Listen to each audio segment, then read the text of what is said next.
Good evening, ladies and gentlemen. Good evening. I know it's very, very, very, very late, but I have it's been very hectic. But never mind. If you can't do the normal stuff, if you cannot sleep and all of that, you just have to just do what you can. So this is basically where we're at. Good evening and welcome to Citizen AY, the platform where we speak truth to power. There are a number of things that we are touching on. I want to bring to your attention the horrifying news I had this afternoon. But let's have a look at what we have here. Hang on 1 minute. Oh, sorry. Yeah, those of you on YouTube, you will be, on Facebook. Good afternoon, good evening. Good afternoon, good evening, good morning, wherever you are around the world. If you're watching us on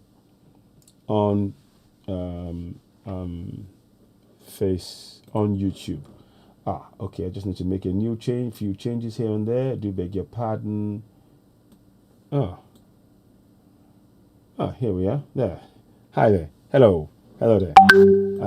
Citizen AY here. I know it's a late one, but I wanted to touch on this. Please spread the word if you're watching. I'd like you to go straight now to Citizen AY on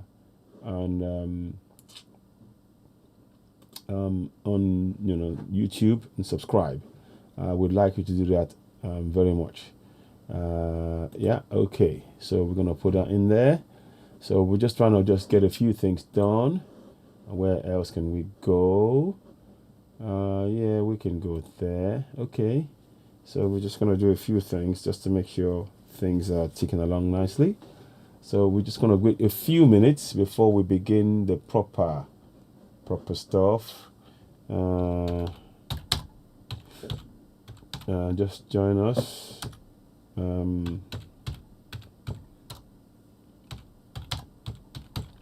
Let's just keep that going. We want to just try and do a few things. Okay, let's do it again, and then one more. So this time here. I may not stay too long, but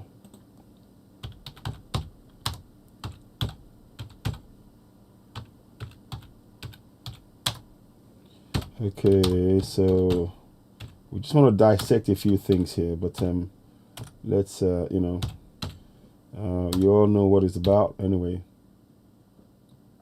You all know that we are in a contraption called Nigeria, and we need to get out of it.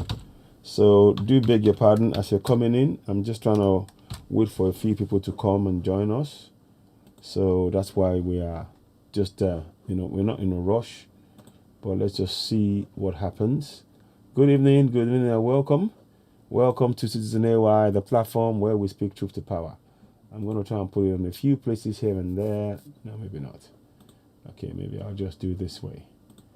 Okay, let me go back there. Sorry, step back. Okay, so let's do this again. Just want to try one more thing anyway. Let's have a look. It's okay.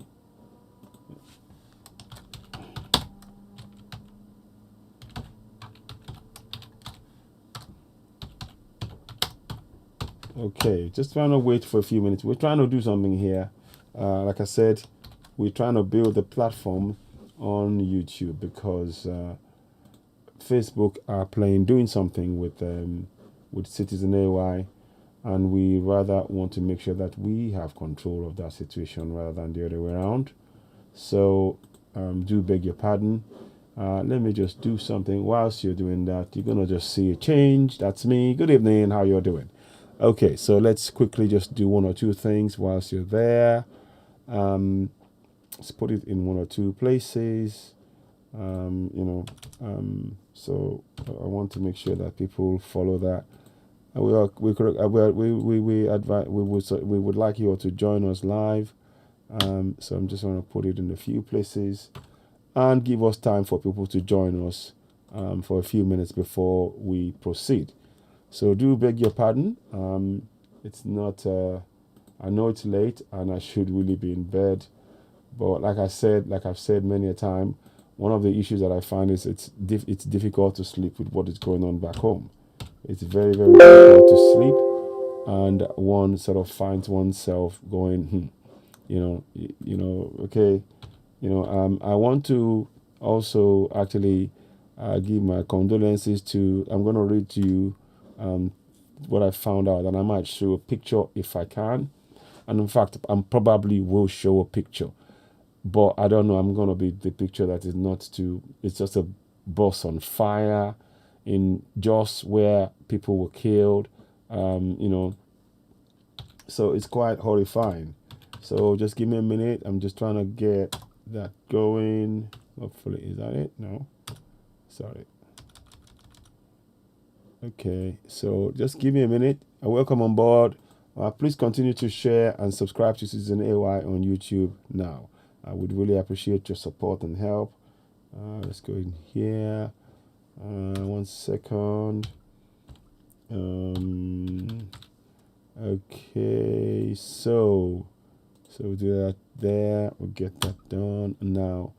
So I'm just doing a few more things. Okay, so do that. So just trying to get this thing as much as I can out there, because it's oftentimes it's better to just get that information out. Okay,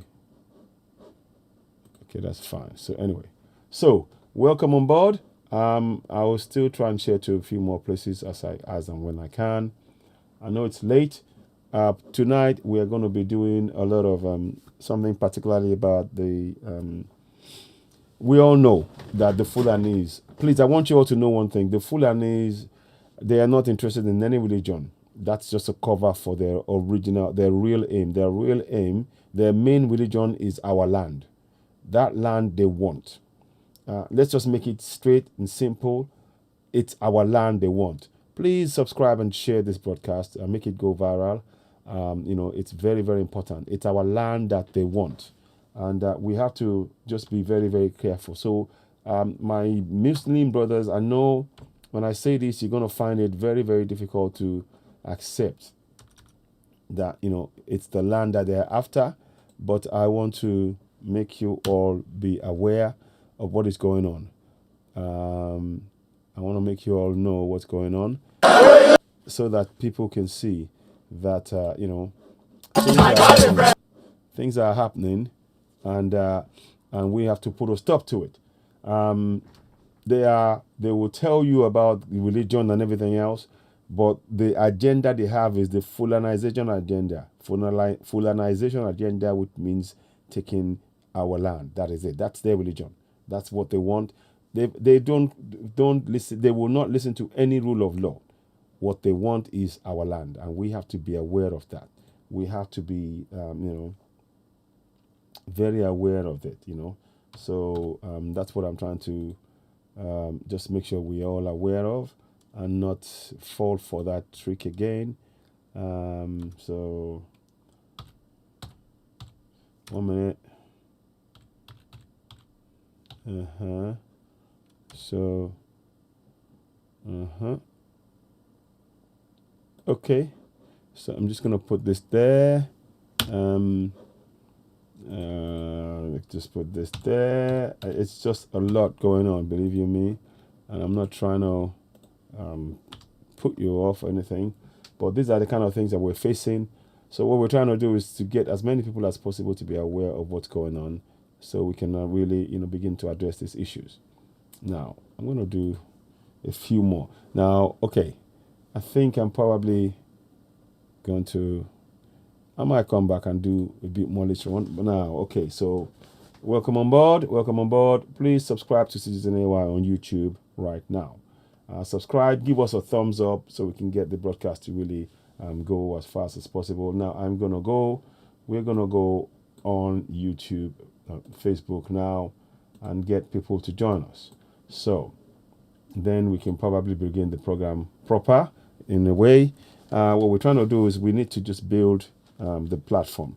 Good evening and welcome to Citizen AY, the platform where we speak truth to power. I know it's very, very late. I've been in a lot of doing a few things here and there, and we're still checking a few things, but we want to basically do something. I might not stay long, but this topic is really straightforward. Um, Talks about, about the work by Wole Soyinka, Professor Wole Soyinka, and we're going to listen to his thoughts on grazing routes and NBC regulation and Sunday Igboho. Very, very forthright in his thinking, and in some of the things we support, and we recommend that we all he's spoken well, and it's something that I think it's very, very good to work listen. So without much ado, welcome on board.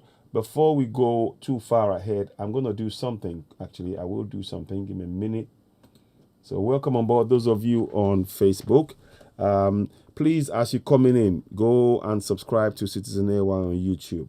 The reason why I'm telling you that is because you can see that the Facebook platform is being deliberately reduced in number, and we need to be able to bring that up.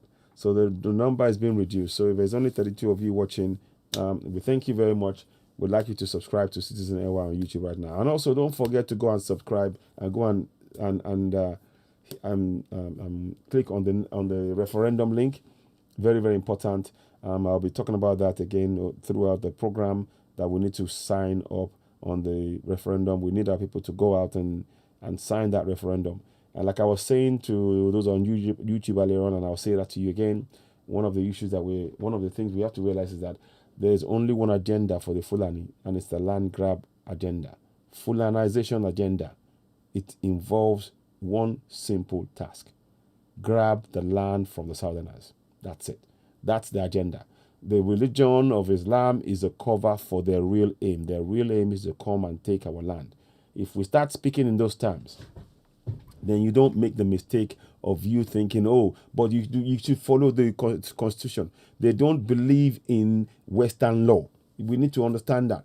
These people do not believe in the Western law. They believe the Western law that they themselves wrote, is not for them. It's for us to comply with their idea of the Western law. If you can begin to get that logic, you can begin to know how we can tackle the Fulanis.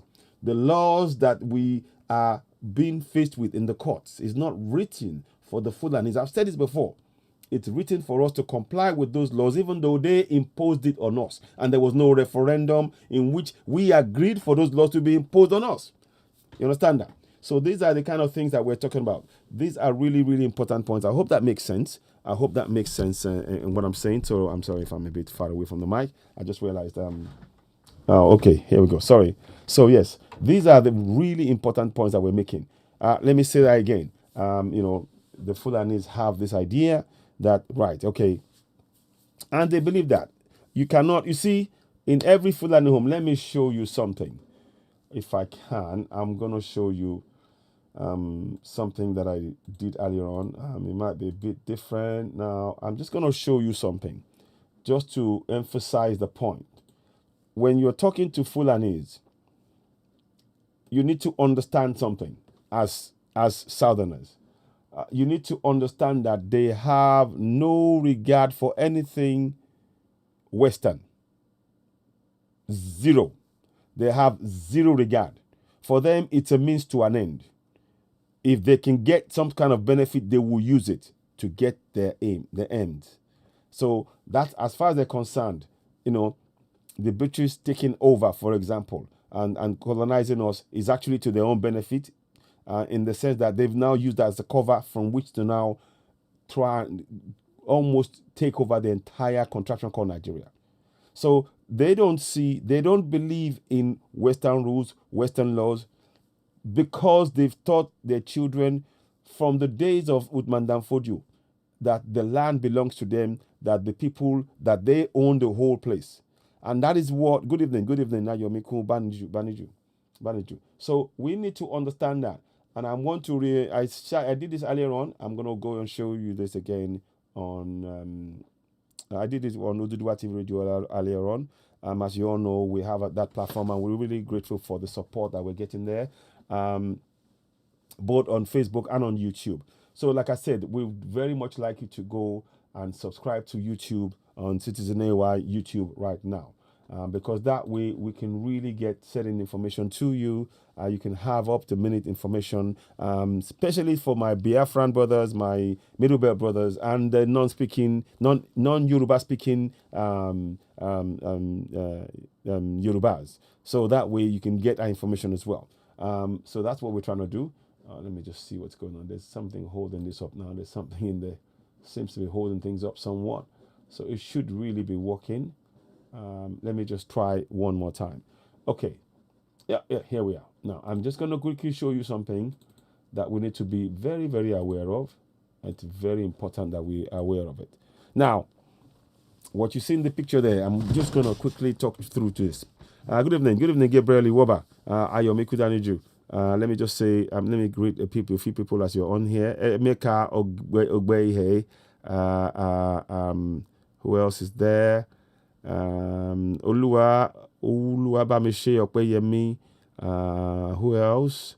Okay, Ibumi Famo Sonya Junior, Famo Shaya Junior. So I'm greeting you all, those of you on YouTube. Please don't on Facebook, don't forget to go and subscribe to YouTube. You can see the numbers are down on Facebook, but that's okay. Let's continue. Now, what you see here, the man you see in the picture is Tafawa Balewa. I know I put Tarawa Balewa. That was a typo, but but the message is there. Tafawa Balewa. Now listen to the words of Tafawa Balewa. Listen to the words of Tafawa Balewa. Now listen. It says here, we do not want our southern neighbors to interfere in our development. We have never associated ourselves with the activities of these people. So they're referring to us in very, very derogatory terms already. These people. We do not know them. We do not recognize them. And we share no responsibility in their actions. We shall demand our rights when the time is ripe. If the British quit Nigeria now at this stage, the northern people would continue their uninterrupted conquest to the sea. Now, the sea they are talking about is this, of course, none other than the Atlantic Ocean, and that's the last place. That's as you see, they have a road named Amadu Bello Way. Is the last road in the on land before you get to the Atlantic Ocean. Let me show you what I mean. So I'm going to go into that. That's another topic which I'm going to go into later. So those of us who are who are Yorubas and Biafrans and Igbos, Middle Belt, it's good to pray. Don't get me wrong, pray. But here you go, a Russian priest blessing their guns. So if we're gonna pray onto something that we use to defend yourself, that may be able to protect us. That's what we need now. We need to pray onto something that we'll use in defending ourselves. It's no good just praying to something. They're praying onto something there. The priest is blessing it. That's what we need to do in the South. We heard about the attacks on Biafrans in Jos. 230 people were killed. 230 people were killed in Jos today. And they were trying to leave Jos to go back home. And the Fulanis attacked them. The words that they used are, let me read that to you as we're talking about this. And we need to understand what we're doing, what's going on. So I will come back to the thoughts of Professor Bandi Akito and Professor Wole Soyinka, beg your pardon. So I'm going to just read to you the chilling words. Listen to these chilling words. Just crisis. Fulani men intersect on 2 luxurious buses conveying Igbos home and set it on fire, killing 230 Igbos. Every Igbo man in Jos right now should avoid Jos Expressway Road and stay indoors. If possible, run to a church or army barrack. There is an ongoing meeting in Negun right now by Ohaeneze on how to convey you people back home as soon as possible. This happened today. That is a massacre. That is a massacre. So that's why when I talk about, it's very good that we are prayerful. But look at what they're doing in Russia. The Russian priest is praying on the things that they will use to defend themselves, or that's what they're doing. So why aren't we? As we are one of the most prayerful places, we pray a lot, don't we? But you can see that they're praying on what they will use to protect themselves, that it may work for them. That's what we should be doing. That's why I brought that picture on. Now let me go back again. I want to just show you. That's another killing. Rest in peace of Owaifo. He passed away. The great man, the legend, passed away. Rest in peace. Rest in peace. May his soul rest in peace. Let me see if I can make that. Can I make that bigger? I wonder if I can. Sorry. Yeah. So that's Owaifo there. He passed away. May his soul rest in peace. He passed away. We heard he had passed away today. And we, dun, dun, dun, dun, dun, dun, dun, dun, dun, dun, dun, dun, dun.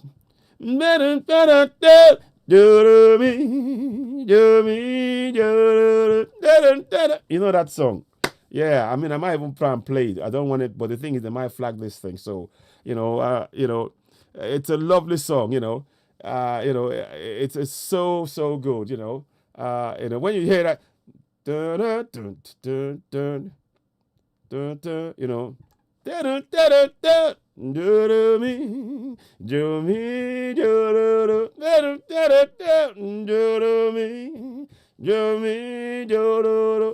Yeah, lovely. So it's a great guy, great song, great man. It's a song which I used to hear my dad play that.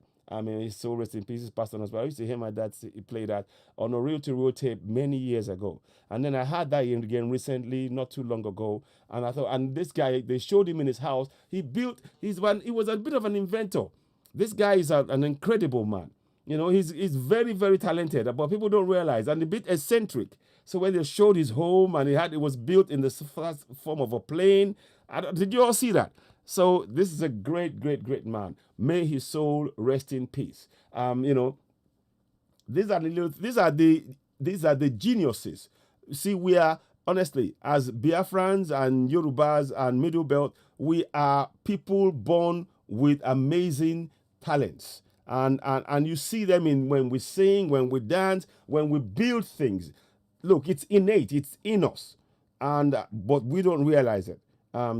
The things like this religion, it actually steals it, and it takes us away from that greatness without us realizing. So, but anyway, may his soul rest in peace. So I'm moving on swiftly. We'll come back to that again later on. Let's do something else. I want to just show you something which I came across earlier on. And of course, you all know about the fact that the Nigerian government have now put out an order for the Navy Commodore that exposed the fact that the federal government has got in it sponsors of Boko Haram.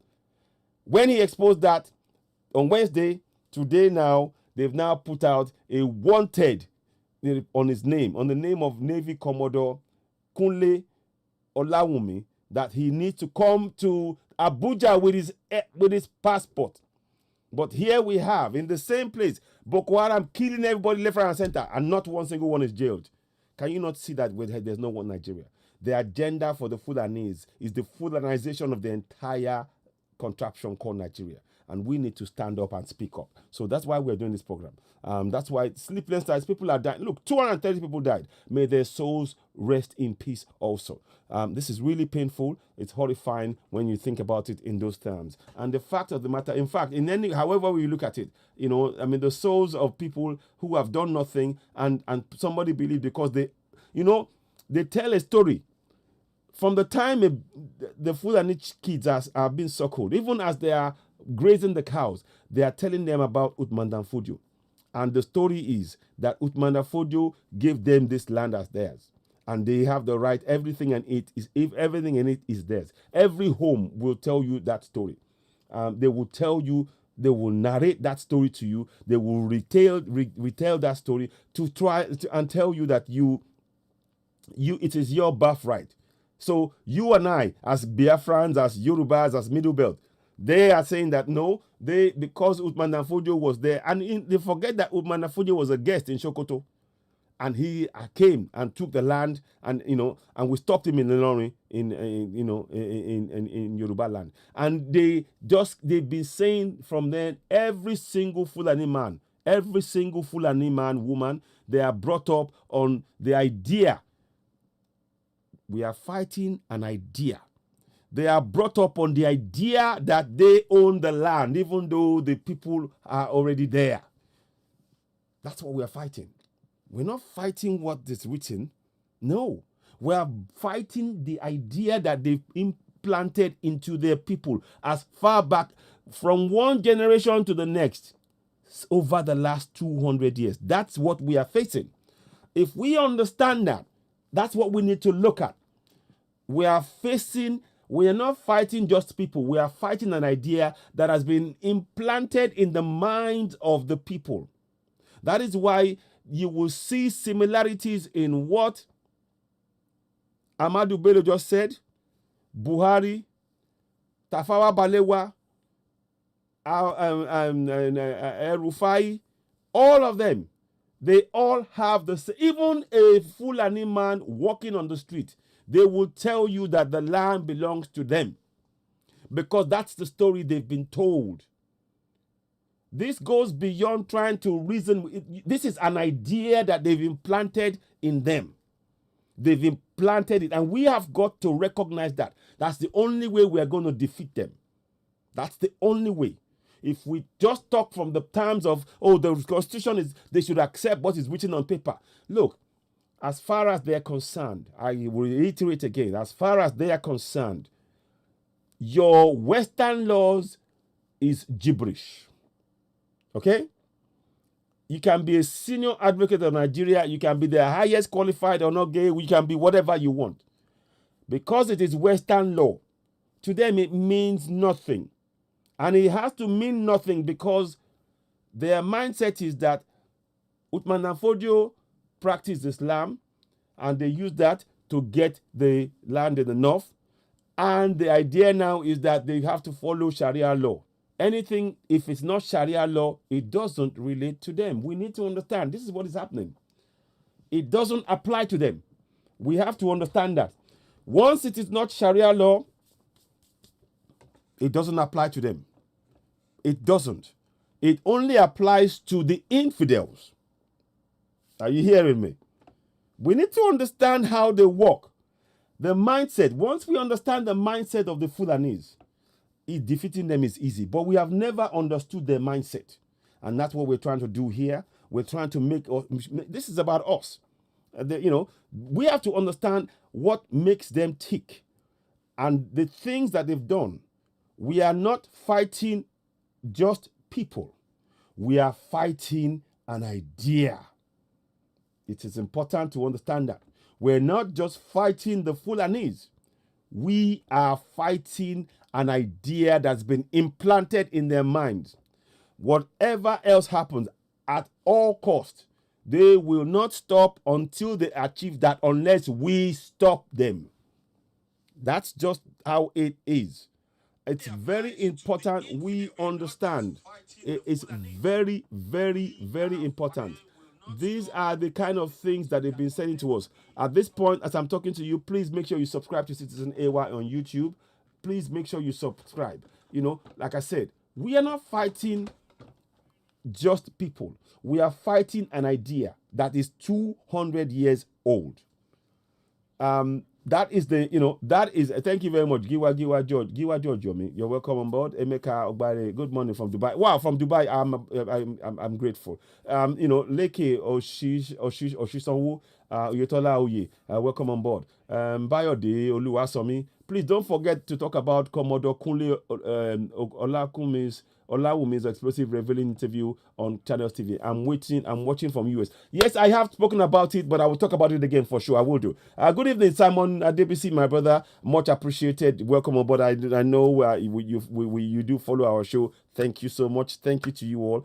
At 2 o'clock in the morning, you guys are still talking to us, even in the UK, around the world. Thank you. We are so grateful. Lara Elebiola, yes, welcome on board. Ogunyemi Yemisi Adeyemi, welcome. Princess T Orekoya, welcome on board. So, like I said, It's a very important. Yes, it's an idea land. It's an ideology of land grab. That is it. So please, again, I reiterate for my Yoruba brothers who are Muslims, what they will do is they will put before you the Quran, and they want you to you pray with them. That's fine. They're okay with that. But I want you to be very, very clear. It is a way to get you to trust them, to feel you are part of them. Because believe you me, the same people who are saying to you their Quran, they want your land. It is not about this is they want your land. It is we have to just understand that is what it is. That's just how it works. And once you understand that concept, then we can begin to tackle them in the manner in which we should. Look at this one that is talking about, this one. Look at his face. Look at this one. This one is a Fulani slave, isn't it? Don't you think? Don't you think this one is a Fulani slave? I'm not surprised. Who does Uzodimma? I was not surprised when I had he speaks against open, the decision to ban open grazing that Southerners have agreed to. I mean, it might as well be a Fulani slave, in my opinion. But hey, what do I know? I don't know nothing. And this man here, he's saying a lot. There's a section. I might get to play that. But before I do that, I really want to talk about Wole Soyinka's broadcast. I will endeavor to my brother that spoke to try and play and talk about the this is the one I want to go to talk about the Navy Commodore. We dissected that on Oduduwa TV Radio a few days ago in Yoruba language. We might go into that a little bit because that thought takes a lot of time. You see, we have to unpack a lot of what is said. We have to unpack it and really try and interpret it in ways that can be engaging and not all that. But we will try. It's very, very late, but I wasn't planning to do this. But I'm grateful for those of you joining us and watching. Please don't forget to subscribe and share. Go to YouTube right now, subscribe and share. We're trying to build that platform. Your help is very much needed. There's 64 of you watching now. Now let me just do a little thing. They said on here there's 64 of you watching, right? Let's go and look at how many people have shared it. That will give us an indication where we're going, and if it's the case. So far, please do share it. Continue to share. There's 25 shares. Okay, so that might be an indication of where it's going, but that's okay. I'm going to look at other platforms. So do share, subscribe. Let's go and look at other platforms, and then we'll come and talk about this a bit more. The ideology of the Fulani is simple. It's land grab. It's not about the religion. We believe in the religion. The religion is a means to an end for them. The religion for Yorubas is an end. When you have the religion, everything comes to you. That's our mindset as Yorubas, as Biafrans. When you have the religion, you believe that solves everything for you. But the Fulanis, no. That religion is a way to trick others to believe what they want, and they can take their land. That's what happened in Hausa land. That's what happened. That's what happened in as far as up to Ilorin, and that's what they want to try and do for the rest of the country. Can you see how the things are? See two different things. So it's very important we understand. We have to be unemotional about this. If we're going to defeat these people, we have to understand what works. These are the kind of things that we have got to understand and actually be able to read between the lines and cut through and be able to begin to we do the things that we can and make sure that these guys never have a hold on us for forever and ever and ever. They will never. By the time we finish with this, we woke up very, very late. I'm not going to lie to you. We woke up real late. I mean real late. I mean, literally, we woke up real late. So I'm just checking a few things. So now, let me go into... by the way, that's how they killed this lady here. This beautiful lady you see in the picture there. She was killed by an unknown gunman. She went home to bury her mom, only for the unknown gunmen, which we all know are Fulani terrorists, to shoot her dead in front of her children in the car. That's what it is. That's why we have to be unemotional about this to solve this problem. I know it speaks into our emotion, but we have to be unemotional to unpack it and understand how to tackle these guys. We have to understand that, one, we are fighting an idea in the sense that every single Fulani who are in the Fulani that is in the bush, that's working with his crowd grazing, they teach them about Utmandanfodio. Even in the towns, they teach them about Utmandanfodio and that this land is theirs. I mean, that's why this man wrote this. Let me show you. That's why this man wrote this. That's why Ahmadu Bello wrote this. And let's go through. I'll read through that. The new generation called Nigeria should be an estate of our great-grandfather, Utmandanfodio. We must ruthlessly prevent a change of power. We use the minorities of the North as willing tools and the South as conquered territory. And never allow them to rule over us. And never allow them to have control over their future. Ahmadu Bello. Those are the words of Ahmadu Bello. I want you to look at those words and understand. Let's try and unpack what that means. So let's read it section by section. Let's go like this. The new nation called Nigeria should be an estate of our great-grandfather. So when they talk about great-grandfather, of course, it means Utmandanfodio. It says so there. So that's the message. You see those words in every Fulani enclave, town. That's what they are telling them. They are telling them that your land, the whole of Nigeria belongs to you. And one day, you will get it back. That is why we are preparing you. So don't worry when you go to the people, let's smile to them, pretend. They're telling them tricks. Look, it's about takia. Every single thing that they're doing is takia. To themselves, when they get among themselves, they know that it's the land. But they will make us believe whatever we need to believe for them to be able to succeed. That's why that religion of Islam is important when they're putting it before Yorubas who believe, if I am practicing Islam, I'm okay. I am okay. They trust me. They like me. No. It is a means to get Yorubas to lower their guard and they can then, when they're ready, strike. Look, it's just like, that's what it is. You need to understand. So that's what it's referring to. Now, we must ruthlessly prevent the change of power. And that's what's happening now. That's where you see that all the governance since 1966 has all been Fulani. Even the people who you think are in front, who are presidents, they're not really controlling things. The Fulani are, they're the ones controlling things. If you look at the guy called Ahmed Wase, the deputy speaker, to show you how powerful he is. Ajagbajabi Amila was away, and the deputy speaker prevented Mark Gwila from tabling a motion about the killing of thieves in their own land. He prevented it. He said, because the thieves that tabled that motion were not inside the country. But yet, they will bring Fulanis from outside the country and they can do whatever they want. That tells you, I'm trying to kind of telling you the levers that they push. So when you see somebody who's a leader and we think, he's the president, Obasanjo, and you believe that they're not. The levers family has never left the hands of the Fulanis. We need to understand, if we understand, I've read a few things about them and I understand how they operate. I don't know it all. I'm still learning. But the things that I've learned is sufficient enough to me to be able to tell you how we can set about defeating them. We can. And it's not about one person. It's about all of us. You see, just do the numbers. In that place, in the contractual corner, just do the numbers. The amount of people, when you combine the Fulanis with their houses, they're not even up to 40 million. The Fulanis are not even up to 50 million. But now, when you come to Yoruba land, we're about 60 to 80 million. Biafrans are 60 to 80 million. Middle Belt, again, a large sum, certainly more. So when you put the whole of the South, for example, is as much as 160 to 180 million at a conservative estimate. That means that you have 30 million to play about with the North. And one thing I want you to think about, let's think about this, let's unpack this well.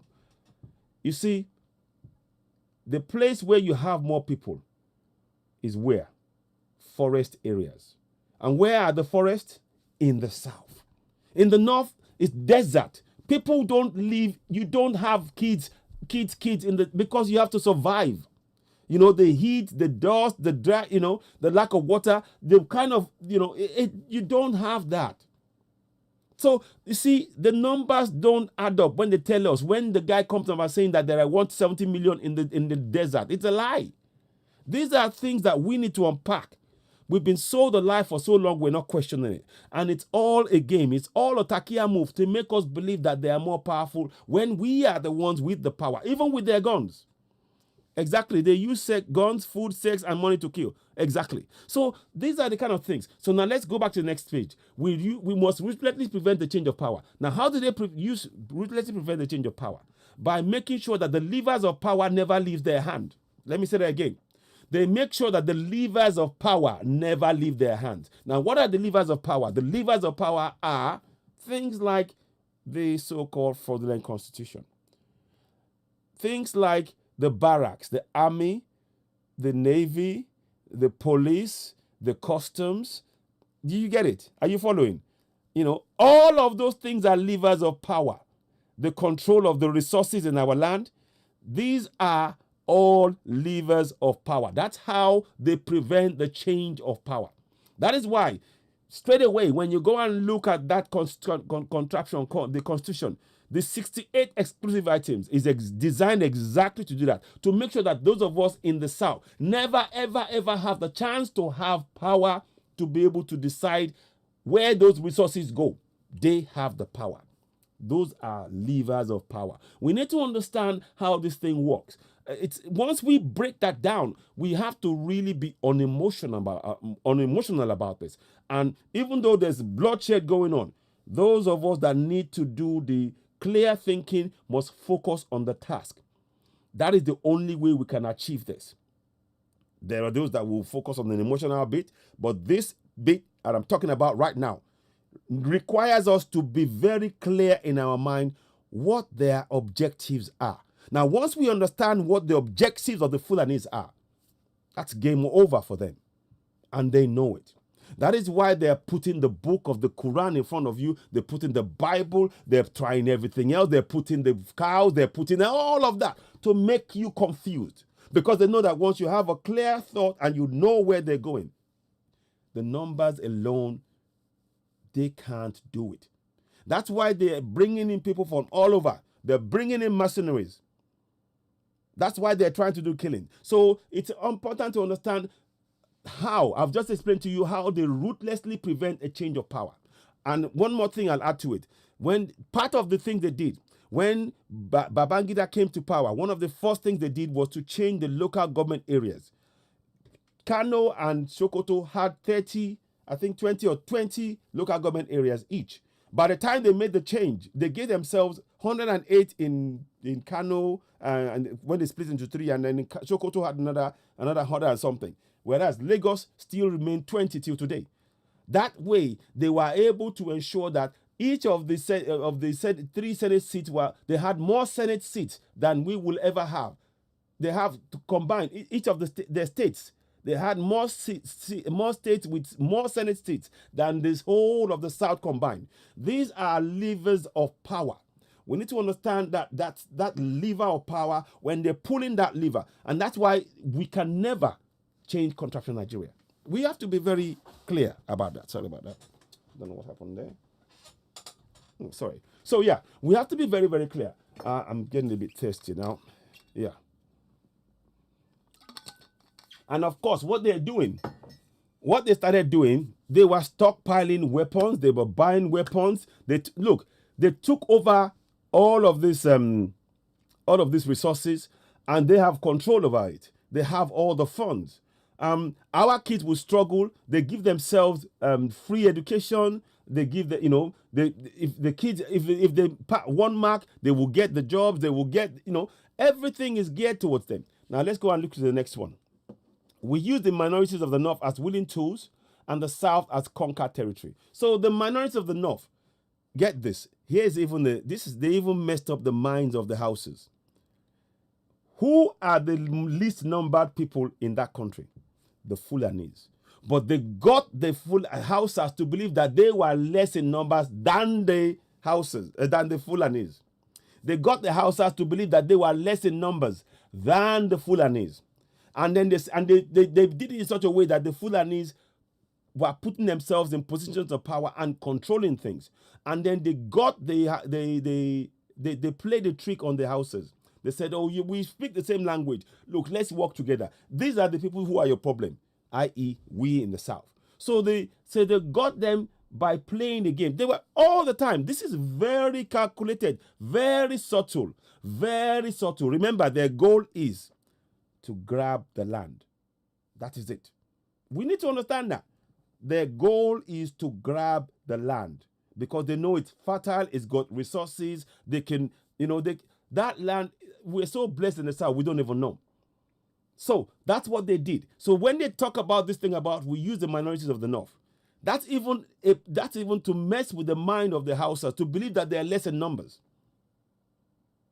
Hausas have been in that place for years before the Fulanis came from Futadalon.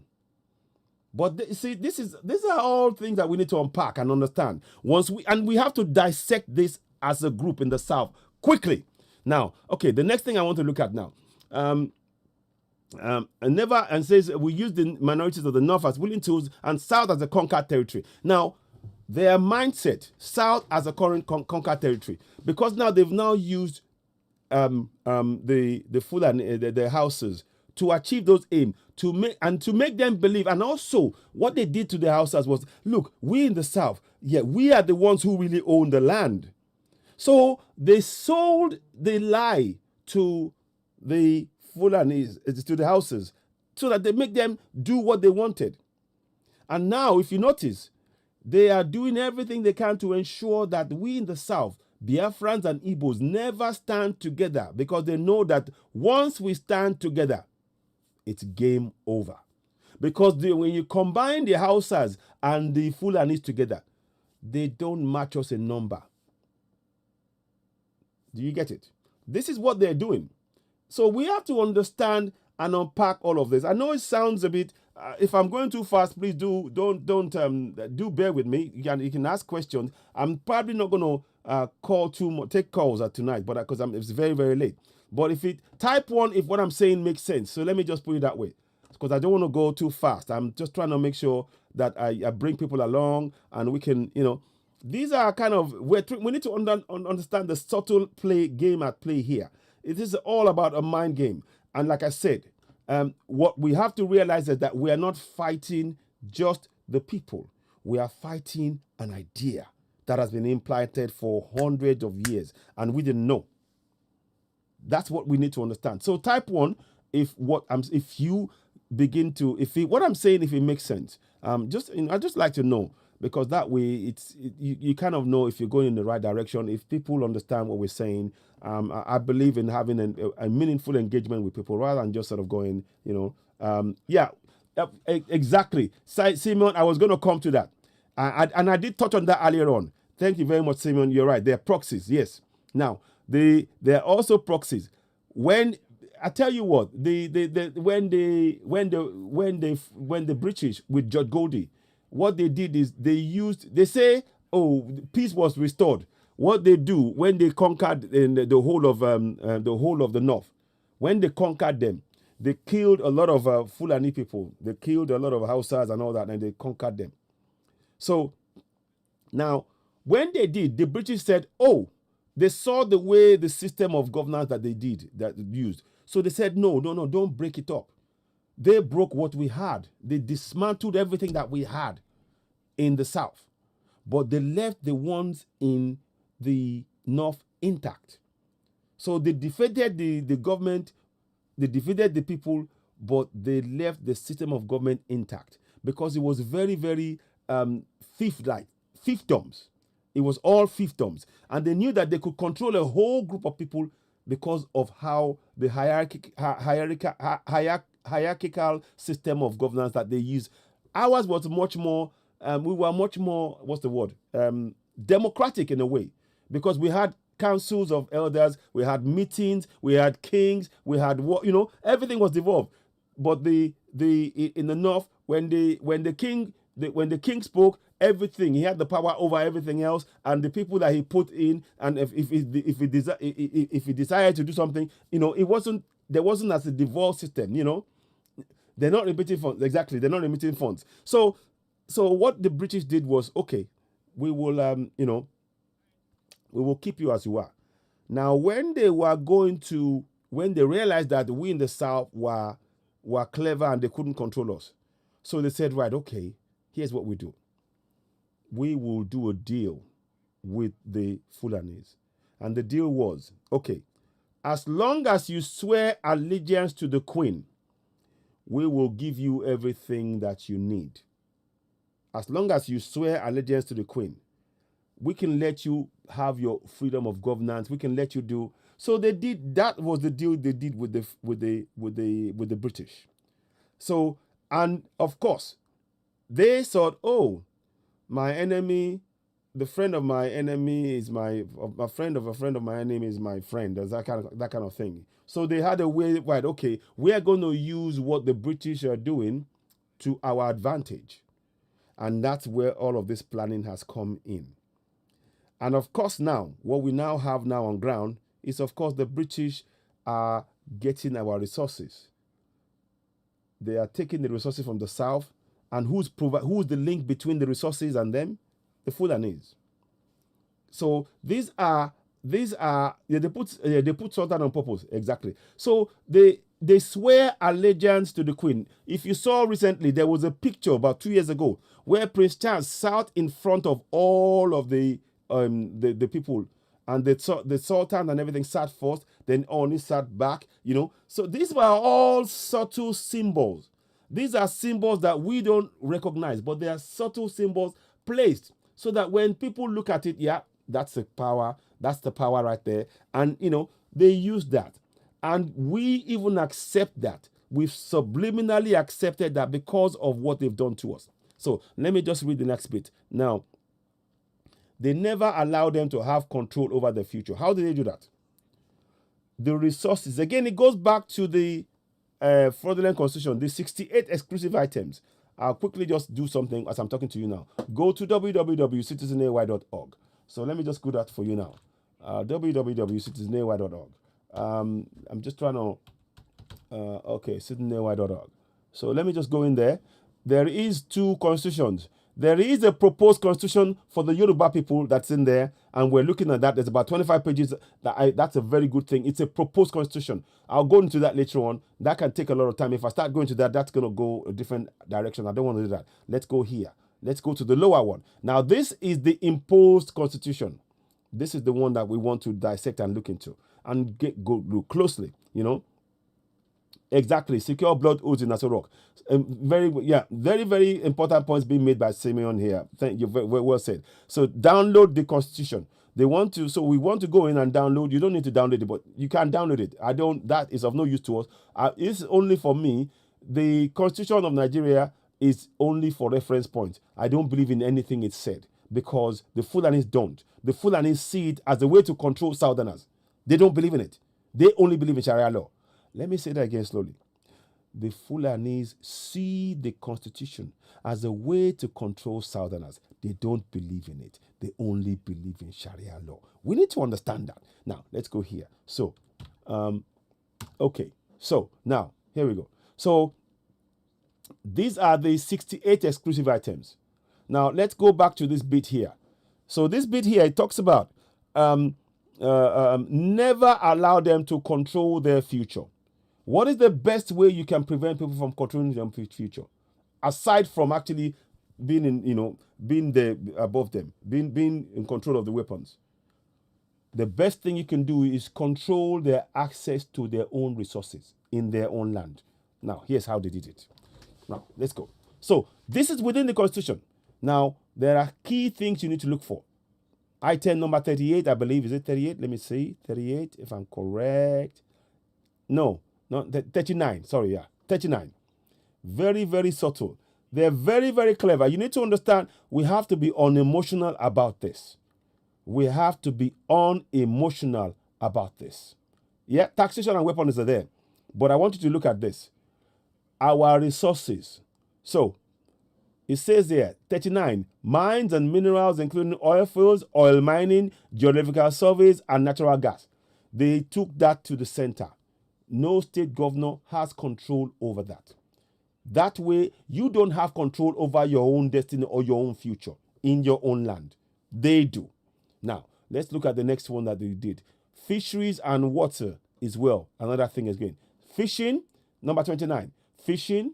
Let me see if I can make this bigger. Okay, so can you all see that? Let me just go down. So we got to be unemotional about this. If we're going to defeat these people, and look, they can watch. I don't care who's watching. They can be watching in Asoro Rock. But truth is what we say. We are about truth here. We speak truth to power. And if they want, they can do whatever. They can watch it. They can download it. That's fine. Look, we need to just be the coming generation, we owe it to the coming generation to do this. We owe it to the coming generation to do this. And the more people that know this information, the stronger we become. Trust me. The more of us in the South that knows this information, the stronger we become. 29. Fishing, fisheries, and other fishing rivers and lakes, waterways, ponds, inland waters. You see that if you notice, all of the waterway boards, the people who run it, they are all Fulanis. Go and check it.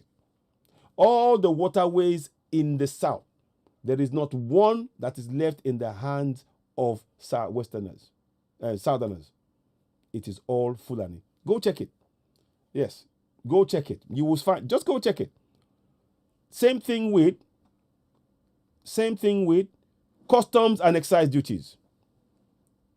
Coming in, coming out. These are ways to ensure that we never have control over our own future. Same thing with, of course, military weapons and everything else. All the military arms of military. Arms, ammunition, explosives, aviation, airports, all of this. These are ways in which they are controlling things. So we have been slaves for so long, we didn't know. We truly, for 22 years since that constitution, and in fact, the 1979 one was even part of the thing. We have been enslaved since 1966, but we have not realized it. We have been. They say the quota system. How can you say quota system whereby somebody in the South getting 200 marks will be competing with somebody in the North who has made 1 mark, and the person with 1 will get it? Electricity, energy sectors, corruption, and debt. Exactly. Very, very much so. So this is a very key part. This document here. If you took away the Constitution of Nigeria today, these guys will be finished. If you took away the Constitution of Nigeria, there will be no Nigeria, because they would be finished. If you took that away and we went back to regions, within a few years, naturally, Biafra will drift and go its own way. Yoruba nation will drift and go in their own way, and the North will be left to just do whatever itself. But they don't want that, because they know that we have the resources. And the best way to hold it, that is why they will never have they will never go for restructuring. Never. It is not in their interest to go for restructuring. We need to understand that. And what they're doing, you see, this constitution is a play for time. I'm telling you, it is a play for time. They know that we are wising up to it, but they want to hold us in the bind long enough for them to have their forces in place, take over the whole land, and guess what? It will become a Fulanized nation, a Fulani sultanate, like Afghanistan. That's all it is. So they know this constitution is going to run out. They knew. They know that it is unsustainable to be oppressing people for this long. We got to be very, very clear. That's why I talk about us being very, very dispassionate about this. We need to look at this dispassionately and understand what motivates the Fulani. The motivation, the singular most important motivation for the Fulani is our southern land. That's it. It's not the religion. The religion is a means to an end. The end being getting our land. For us, the religion is the end. It's the way to get salvation. Or so we are told. But no, it isn't. But that's the thing. They use it as a means to an end. We see it as the end. Because when we become religious, all our problems are solved. But it isn't the way. That isn't how it works. These are the things we need to understand about this thing about religion. It's a tool. It's a tool to control minds. And the Fulanis, they don't believe in the religion. they believe that they can use it to get what they want. Very big difference. These are things that we should be looking at and understanding, because when we understand that, the unity of the South is the only way out. Leke or Oshiba or Oshisanwu, yes, exactly. Not until the Southwest intelligent, but with elements of cowardice, learn to overlook egos of the Igbos and Southeast, but who are very brave, and these two merge forces, freedom might not come for Southerners. Yeah, we need to unite. You're right. We have to unite. They steal through health and education sector. They do. So they steal everything. They control all of the resources. They have all of the ministries. They have all of these things. Now, so these are the things that we need to understand about the Fulanis. So they know that the time is running out for this constitution. They know it. Because for the first, you see, please don't forget what I said. They never believed the constitution applied to them. Because the special rule, as far as they're concerned, the special relationship they had between themselves and the British, which meant that they had different ways of doing things.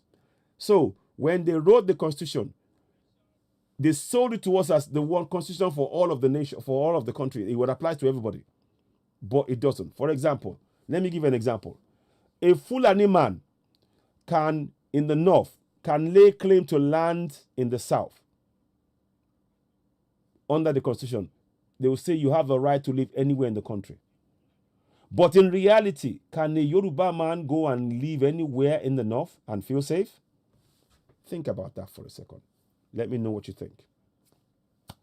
Just a thought. So that way, straight away, when you understand that a Fulani man can go and live anywhere in the country, including the south, but a Yoruba man, a Biafran, cannot dare go and live in the north. They'll kill him there and nobody would ask any question. There you will know that the constitution is not written. It is written to make the southerners comply with the constitution to oppress us. They wrote this constitution. Our Yadudu, Babangida, Abacha, they all sat and wrote this constitution and put bits to restrict us. We have been put in a cage, literally. We have literally been put in a cage. That's it. That's it. You don't even look. The amount of resources that we have in that place, I've said it before. The amount of resources we have as Southerners, Middle Belt, Middle Belt, Southwest, Southeast, we are literally all billionaires. Each and every one, all 170, 180 million. The amount of resources that we have in each of the every state, we are literally billionaires. That is why they do everything they can to make sure that we never understand. That is why they are oppressing us to such an extent. They are creating and forcing poverty so that we never know what we truly have. But anyway, so these are things that I wanted to just bring to our attention. So going on, the thing to really think about is now, when they talk about the Constitution, it is always, please remember, they are always talking at Southerners about the Constitution. With Northerners, they don't talk about Constitution. It's not about Constitution. Because if that was the Constitution, they would say to the Northerner, when a Yoruba man tried to go and live in the north, they would say to the Northerner, oh, but it says so in the Constitution, is allowed to live there. What happens? The Constitution is not discussed in the north. That is only is discussed in the south. Can you see what I'm saying? Because in the north, in their minds, keep remembering, in their minds and their reality is that the Constitution does not apply in Sharia North. That is why they hurriedly make the North Sharia. That is why you saw a lot of states in the North go Sharia. Because they were making themselves, no. That's why the Hizbah, that's why all of these things is in the North. And now they're trying to bring the whole thing across the whole country because they know we're waking up. And these are the kind of things that we need to be very aware of. And I will tell you, those of you that believe in one Nigeria, it is a fool's paradise. Pure and simple. Young and old, those of you that are following, it is a fool's paradise. And I will bring you another document to confirm that. But this constitution as it stands is running out of steam. And actually, by the way, those of you that have known me before, I will just bring you a document that proves, again, it's a fraud. It is actually a promulgation decree. Many of you that have followed me before will know, but I'll bring it in here just in case, because we need to put it in layered form to understand how everything all fits together. So let's bring this together. 1 second. Let's do this. I'm just going to find that for you. I know I should be... Oh, gosh, I'm going to sleep late. I've got another meeting tomorrow, but I couldn't sleep. So I just thought, let me do this. Hang on. Where are we going now? We're going to go there. We'll go there. We'll go there. We'll go there. And we'll go here. Right, okay. So those of you who have followed me before, you'd have seen this document. So you will not be, economic food starvation, draconian border closures used as a weapon last year. Exactly. Well, Nigeria, it's a scam. Decree, not Decree 21. Decree number 24 of 1999. Watch this. Here we go. At the very top of the page, I don't know if you can see. Can you all see that? Let me see if you can see it from this end here. At the very top of the page, are you all with me? Are you all with me? Are you all with me? I hope you are. Now, let's go to the top of the page. It says here, Constitution of the Federal Republic of Nigeria Promulgation Decree. Listen to those words. Number 24 of 1999. Let me see if I can make that bigger. Can I make it bigger? Yeah, I can. I'm going to try and make it. As I want you to see it. So let's see. I think you can see it now. So you can see that. Constitution of the Federal Republic of Nigeria Promulgation Decree number 24 of 1999. Laws of the Federation of Nigeria. Can you see that? Now, here's the thing now. When they wrote the Constitution, firstly, they took the land, they made the changes to the land so that the North would have more seats in the parliament. They made that sure. Once they got that, from the 5th of May to the 29th of May, they had an election. Our elections since then has always been a fraud. The freest election we've ever had was the one that Abiola won. That was the freest. Everything else since then is all fraud. But let's go on. So that's another story which we'll go into later on. Now, let's go into this one now. So I want you to look at something so you understand. Now, you remember at the top, please, at the top of the page, look at those words again and remember those words. It says, Constitution of the Federal Republic of Nigeria, Promulgation Decree number 24 of 1999. So you know that it is a decree. It's a decree. It's a military decree. Now, let's go, and I'll feed that into where I'm going, but then I'll come and play the Professor Wole Soyinka's video. Now, let's go here. And we need to do more of this. Now, when they wrote everything, the Provisional Ruling Council that you see highlighted there, the Provisional Ruling Council promulgated into the new constitution. So now you see where the promulgation happened. So this promulgation, it proves to you again that it is by the Provisional Ruling Council, which simply means the military, because the military, they self-appointed themselves in, and they gave themselves the power to promulgate into the new constitution without seeking counsel from the people. They imposed this on us. This was an imposition. So I'm putting that there so you understand that already that constitution it's not a constitution, it's a decree. It's a decree. Because when the Provisional Ruling Council, who appointed them? They are self-appointed. Exactly, annulment of election. SARS killings, exactly. Simeon, you are giving a lot of information here, which is fantastic. Now, so I want you to go and look. I want to bring your attention to this line here. It says here, Section 3. Now, therefore, the federal military government. Listen to those words. Now, therefore, the federal military government. Straight away, you know that the federal military government is one of those military juntas. It is not something that we voted for. They enforce themselves on us, i.e. Babangida, i.e. Abacha, i.e. Abdul Salam. Now, straight away, they decree, the federal military government hereby, again, decree Our constitution is decreed. There is no referendum for the people to vote, do we want it or not? No, it's a decree. So it says there. But people don't understand. When you don't read the thing, this is what when we don't read it, we don't understand. It says there. Let me read it again. Now, therefore, the federal military government hereby decrees. It says in the document. But people will be arguing with you and saying that we have a democracy. We don't have a democracy, even as we speak. Now, here's the proof. I'm going to tell you why we don't have a democracy. Because at every rigged election, and back my words, every single election has been rigged. Every single election. The new constitution shall be for Nigeria a constitution which shall be set out as in the schedule to the decree. Now, that particular point, every single president swears on oath to protect this constitution. It's actually a decree. They're swearing to protect a decree. Because why? It says, now the federal military government hereby decrees. It says it in the document, but people don't understand. These are the things I'm talking about. People don't understand that little, because they're so confused and bombarded us with all this religious nonsense to make us not realize what's going on. Now, so every government swears on oath to stand by this constitution, which is actually a decree.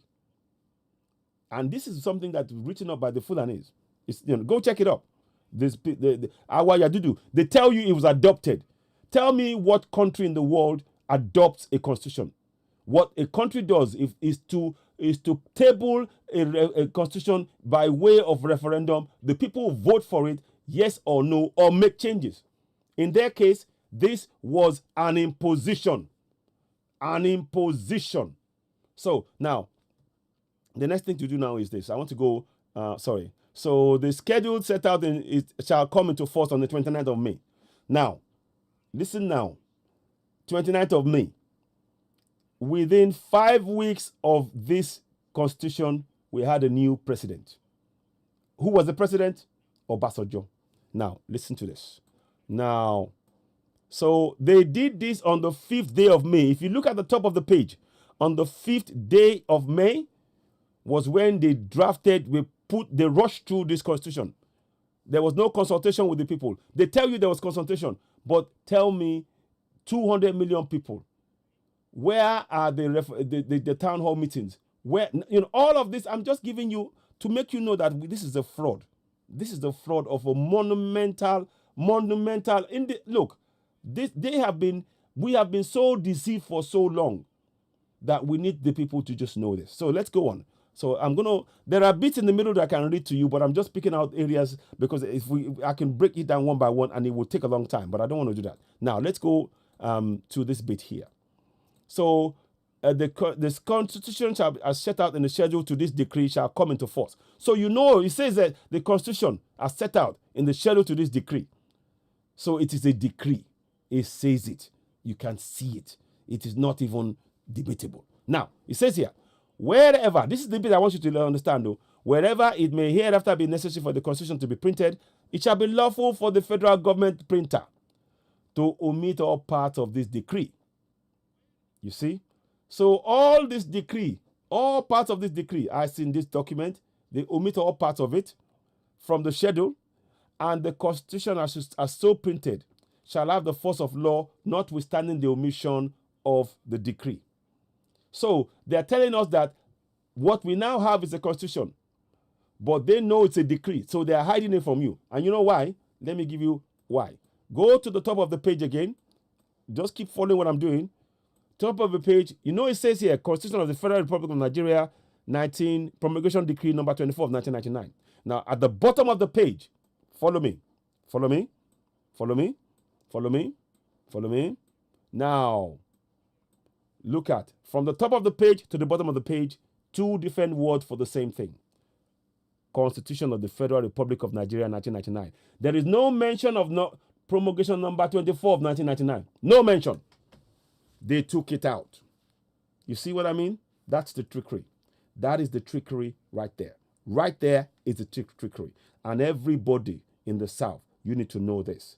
Because I'm telling you, the constitution of that contraption does not apply to Fulanis. Period. It doesn't.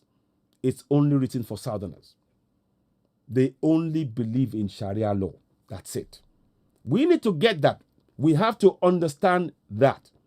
The Sharia law, that is why they've got Hizbah and everything operating across the north. They want to now begin to bring it to the south because they want to now take it over. So they gave it time. People were thinking, oh, they do Sharia law. And we are supposed to be a secular nation. It's all a fraud. It's all a fraud. Yeah, they are lowered, exactly. So the Obas, in 1979, they took away the powers of the Obas and they never returned it. In the 1979 Constitution, the powers of the Oba, they wrote the powers down, they took it away. And then in the 1999 Constitution, they never replaced it. The emirs, via Sharia law, have more power than our Obas. It is as simple as that.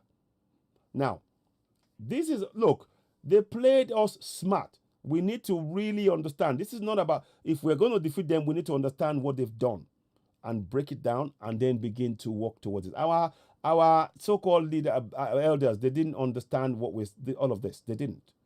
But we do. So when you're getting this information, don't just leave it to yourself. Begin to tell your family and friends about it.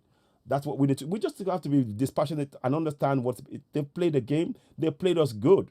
They played us good. But now we need to even the odds, as it were. So now, like I said, Constitution of the Federal Republic of Nigeria is a fraud. It is a huge, huge fraud. So but you will now know. And of course, so let me put this one to one side and show you what I mean, to show you how fraudulent the thing is. This is the Constitution that I'm going to look at before. Look at the top of that. It says Constitution of the Federal Republic of Nigeria, 1999. There is no mention of Promulgation Decree number 24 of 1999. So again, that's the fraud right there. And that's the book that we all carry around and wave. That's the book that they wave on the floor of the Senate. They're waving the fraud. I am reading from the Constitution. It's a promulgation decree. That's the evidence right there. So that is there. Now, one more final thing to do before I now go to the Professor Wole Soyinka's thing. Let's go and do this. Let's go to Abuja Declaration. To prove to those of you who believe in one Nigeria that it is a fallacy, it's a fraud, it's a delay tactic. They're going for Fulanization, full steam ahead, and they're almost there. It is up to you and me to stop it. Here we go. Right. Okay. So now, there's something called the 1989 Abuja Declaration. Now, that is something, Babangida took us into the Islamic organization, Islamic African, ISO, Islamic State of Africa Organization, ISO. And he paid $20 billion to be part of that from our own money. Not his own money, our money. So you can see, and don't forget, keep in mind, we, according to the Constitution, we're supposed to be a secular state, but they took us in. So now let's go and look at the Abuja Declaration itself. And here's a line that I want you to understand. So to really understand that, we have got to just begin to really make changes. Let me see. There is an alternative declaration that I want you to look at that they produced. They said it's fraudulent, but to the Fulanis, because the Fulanis don't care about Western laws, and I'll prove it to you. They don't care, so they make changes to it as and when they want, because it doesn't mean anything to them. The people who it is relevant to are Southerners, but they are controlling the South. Keep in mind, this is all about controlling the South, and I keep telling you that Constitution is not meant for Northerners. It's meant for Southerners. We need to understand that. So when you try and apply that Constitution on a Southerner, on a Northerner, it won't work, because it's designed that way. These are, Amoteku not allowed to carry. Thank you very much. So these are the things that we have to really understand about all this. Now, so let me read you a section that I want you to really take in mind. And this is what every single person that believes in one Nigeria needs to really understand. Now, let's go in here. I want to unpack this a little bit. It says here, I'm part of the alternative declaration in 1990. They had another meeting in Abuja, and they made an alternative declaration. And in that declaration, it says that, amongst other things, only Muslims should be appointed to strategic posts. In 1990, we are in 2021. How many posts are all the Fulanis and Muslims placed? They are all in strategic posts. That's what it says in the document. So you can see it in reality. That's the plan in 1990. In 2021, the plan is working. They are implementing it as we speak.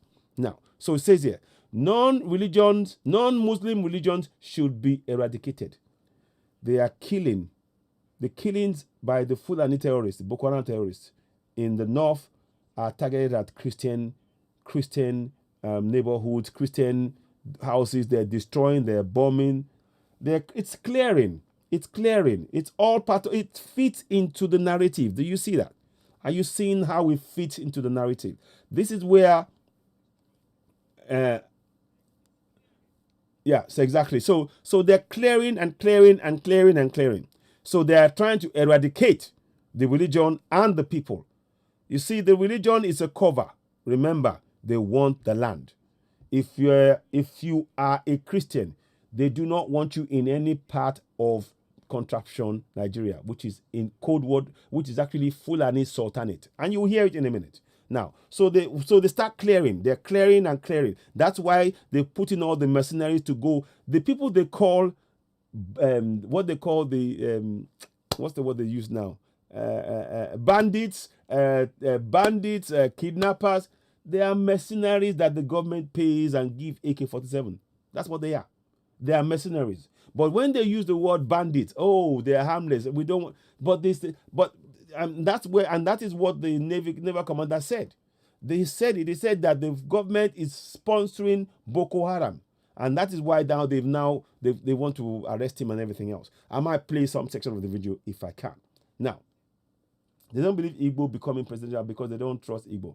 Yeah, exactly. But that's not even about trust. That is all a game. That is look. This has gone beyond that. Now listen to the next line. It says here, Nigeria should become a federal sultanate, Islamic sultanate. You see that? Nigeria should become a federal Islamic sultanate. Now, straight away, remember I told you that Nigerian constitution says we are secular. The minute they say they're going for a sultanate, the so-called constitution, i.e. the promulgation decree, is null and void. It is null and void. We have to understand, and at this point, I keep telling those who believe in the senior advocate of Nigeria qualification that, and they wave it around in that contraption.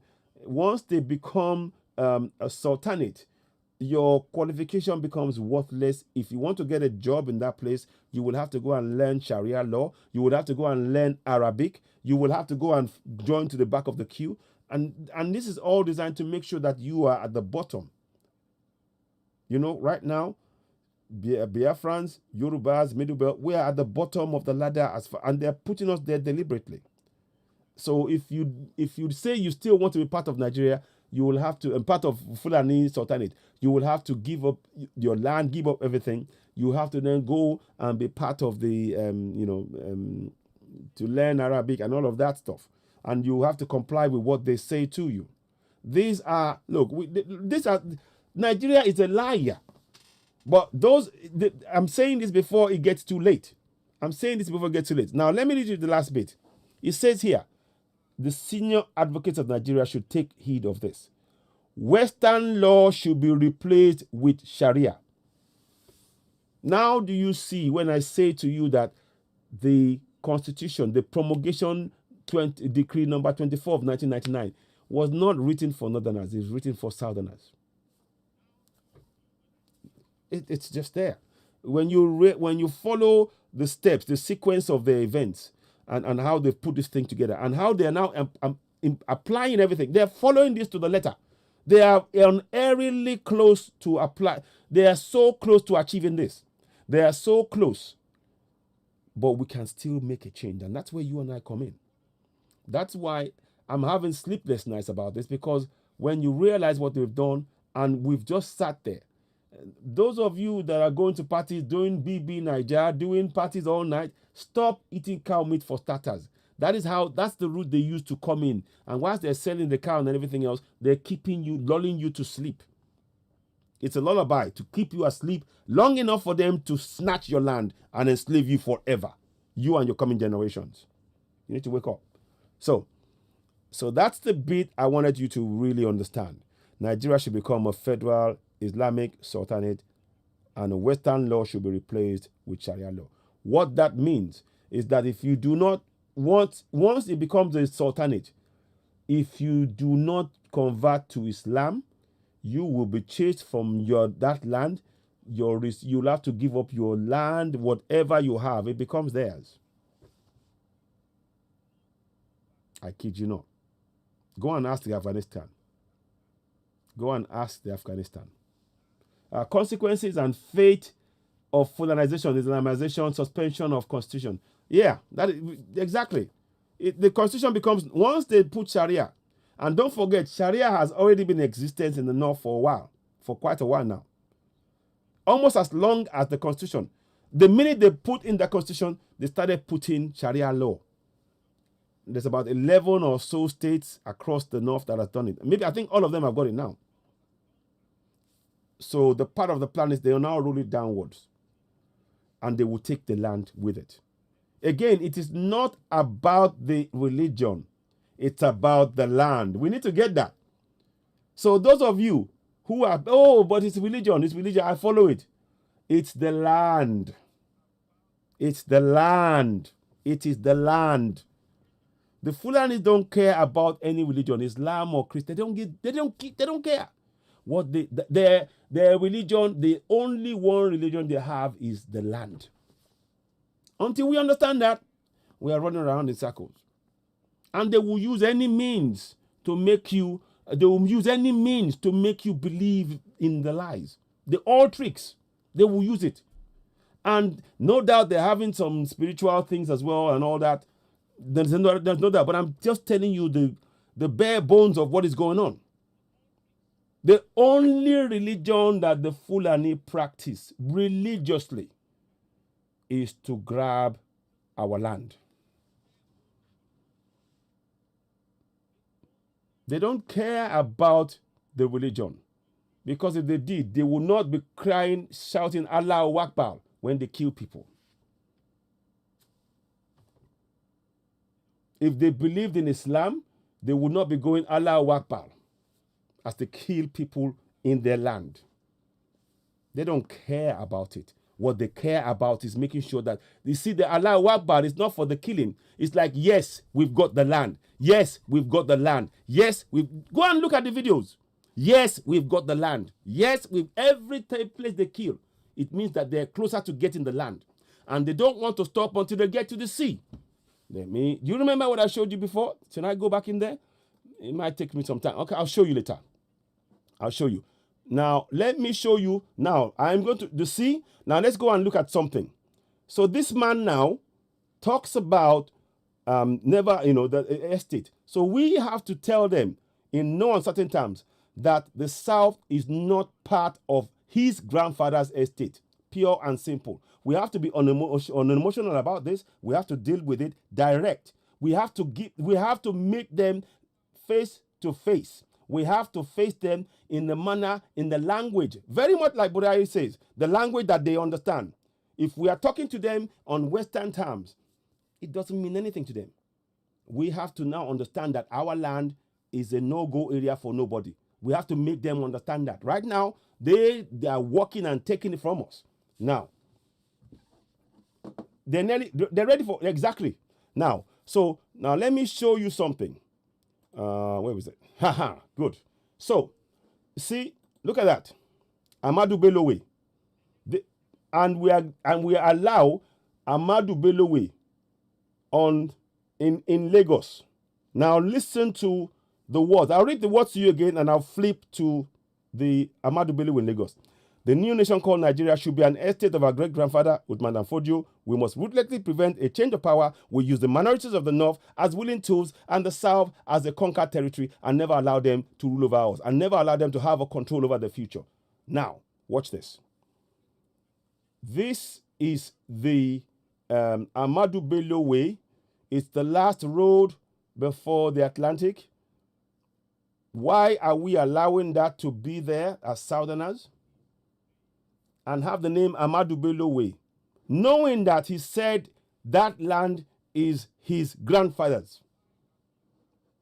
As Southerners, we should remove that name with immediate, immediately. No questions. Now, those of you who have read this, you will understand the significance. And what is final about it is that they will now dip the Quran in that sea there. They will not stop until they do that. You see that? You see? You see that? And let me go back one touch to prove to you what I'm saying here. They're all thinking the same way. Let's go back to, I'm going to just do this for a second. Okay, sorry, I'm going to have to, okay.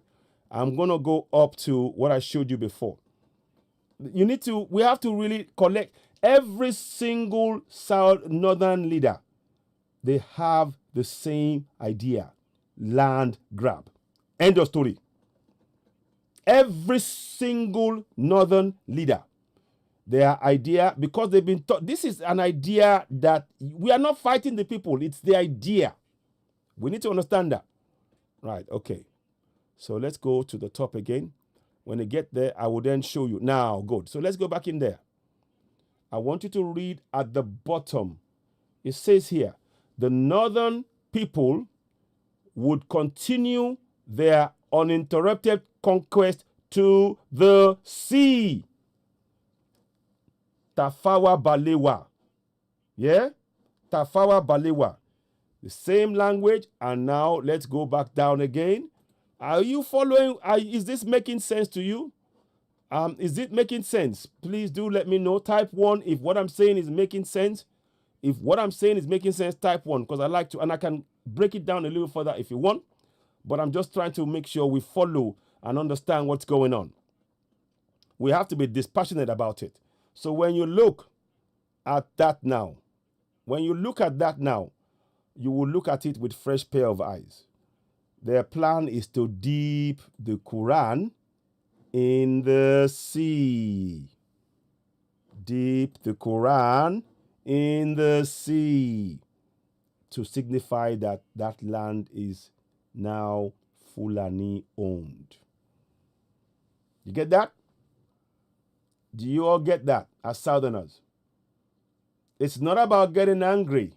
It's about understanding what they've done and the steps we need to do for the coming generation. It's not about you and me anymore. No. This is beyond you and me now. What we are doing now is to secure the future of the coming generation of Yoruba people, Biafran people, Middle Belt. I don't care anybody in the world who's listening to me. It's not about you and me anymore. Our job is to make sure we get this message to as many people as possible in the South. That's our job. We should take that task on without even a question. We should sign up on that paperwork without even a question. When you understand this, this is more than about lives alone anymore now. The coming generations.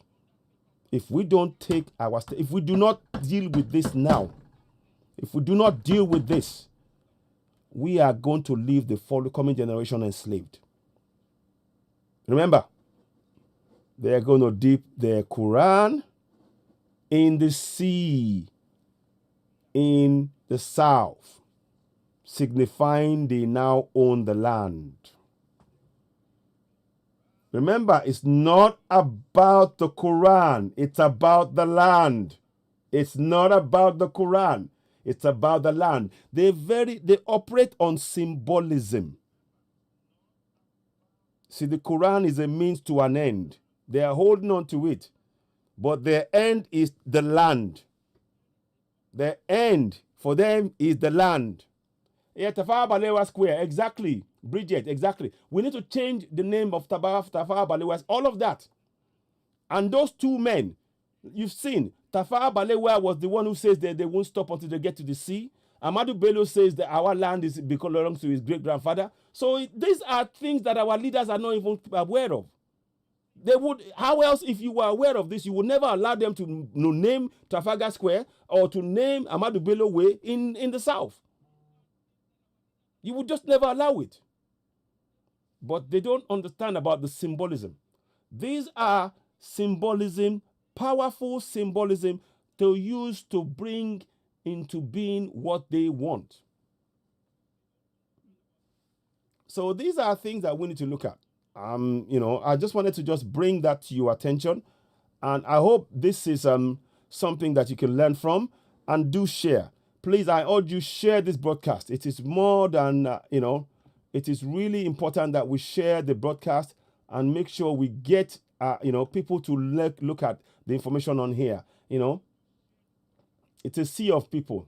Yeah, exactly. This series of events are monumental. Exactly. So I hope this makes sense. They are not going to stop unless we put a stop to it. That's the other thing I want to say. They will not stop. They will not stop. Now, let me go and play the video where the colonel said something. I'll play snippets of it, right across the Atlantic. Thank you very much. Ayo Mikudaniju. Exactly, they are across it. Exactly, you've got it. It's part of their group of codes. Exactly. So now let's go and look at. I just lost it now. What was I going to do? Yeah, let's go and look at the colonel. Let's bring out the colonel, and I want to show you what the the Navy Commodore, and let's listen to the words that he's going to say, and I hope that makes sense to you. So we need to understand that when we are talking to the Fulanis, the Constitution is not something we should even be talking to them about. It's not that is a means to an end for them. So when you're talking, I say the Constitution says, it means nothing to them, because that Constitution only is meant to apply to Southerners, not to them. It doesn't. That's it. We have to understand. So that we are now to understand and work out the way in which we now have to say, look, that Constitution, we're not interested. The best way is for us to go. That's why, please, I hope many people are signing the NINAS forms, the NINAS thing urgently. Now, let's just get this here. And I want to play something that was played the other day. And let me just get you the video. We'll run through what the man said. Oh, actually, there's a lot of talking between. Maybe I should get. Okay, I'll try it anyway. If it works, we'll try. Let's see. So here is the naval commander. They will ask him some key questions. Let's play. We'll run through. We won't play all of it, but Let me see. Now. I want to be Defense Academy. Came to a defense headquarters. Listen to this now. The problem is not kinetics. In 2017, 2016, I'm always a member of the Security and Intelligence Brief at the Defense Headquarters. I told them, General Lawrence Shakin then, that the challenge we have in this country cannot be solved the same way we solved the problem of Niger Delta. The Niger Delta problem was solved during Yar'Adua time, basically by me. And I told them that we can't use that same template for Boko Haram. I told General Lawrence Shakin to look at the center of gravity of the problem. And we all came together.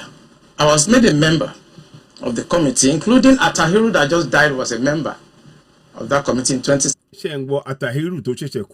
So, job we need to do is kinetics.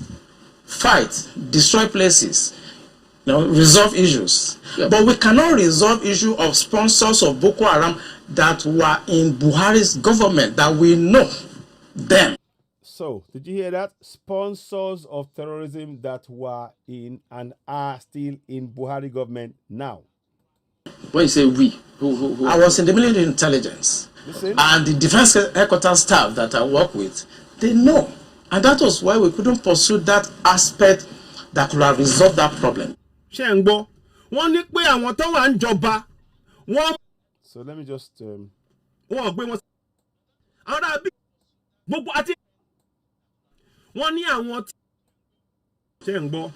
some of them are in Asura. hang on, let me just play it again. And these are our leaders who don't say anything else.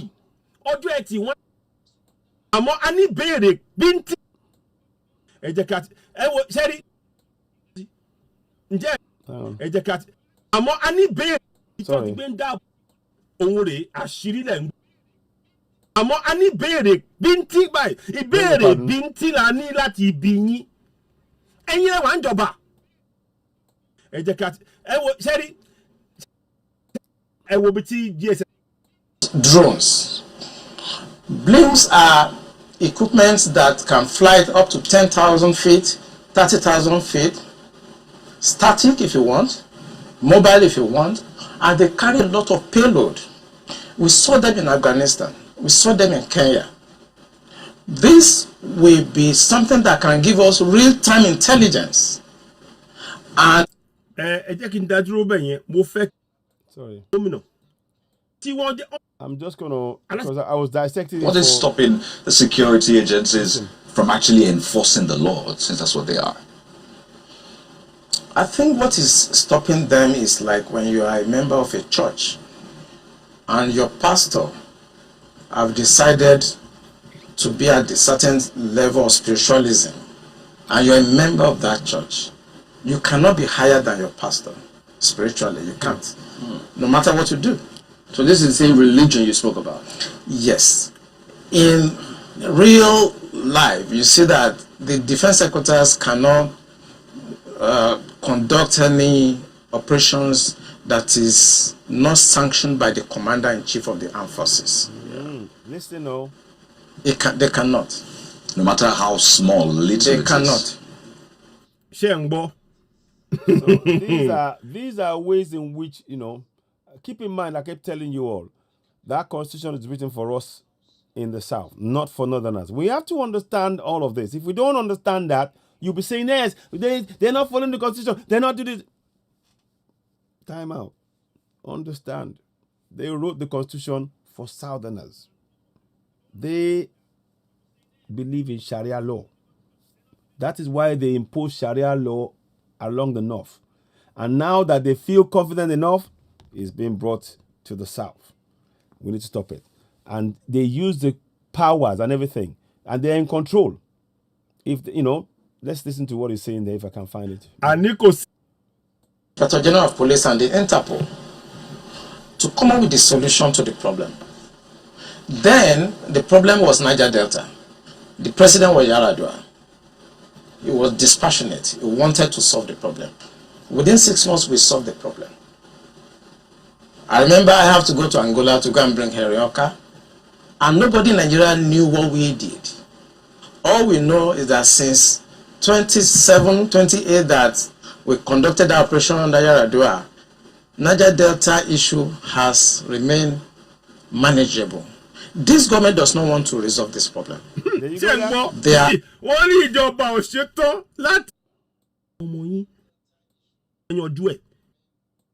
I can't rule out Kaneti because so it's a spectrum. It's a spectrum, you know, so you can't rule out something. But the center of gravity is what they should look at. And what is it? I'm saying it on this channel. It is the sponsor of Boko Haram and bandits. And speaking sponsor, I want to shocked. They have so much information at DSS presently as I'm talking about what I'm talking about. They have.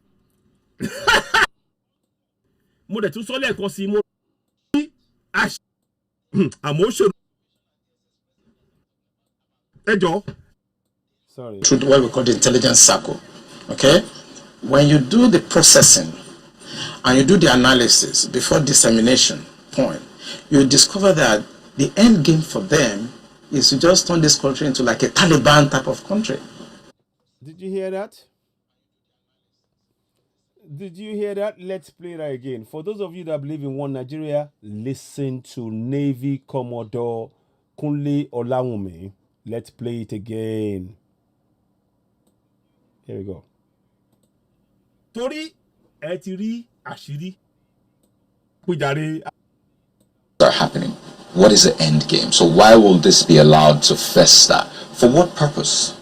The end game for them, because we did normally when you want to look at this type of challenges, what you do is that you go through what we call the intelligence circle.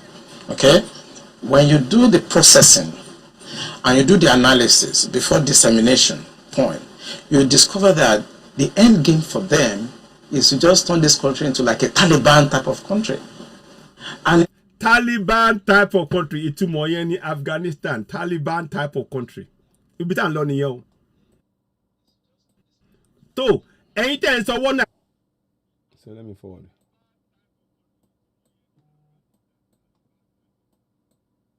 I'm going to just forward it a bit more. Sorry. Oh, come on. Sorry, it's me. Sorry. I'm just going to try and wrap up. In this country, and they don't care what happened. They simply don't care, as long as at the end of the day there's Sharia. Chengbo, did you hear? Okay, let me just remind you. I'll pause it right there. Let me go and bring you that document that I showed you moments ago. As long as there is Sharia, Bridget, the way forward is for us to make our people aware on ground.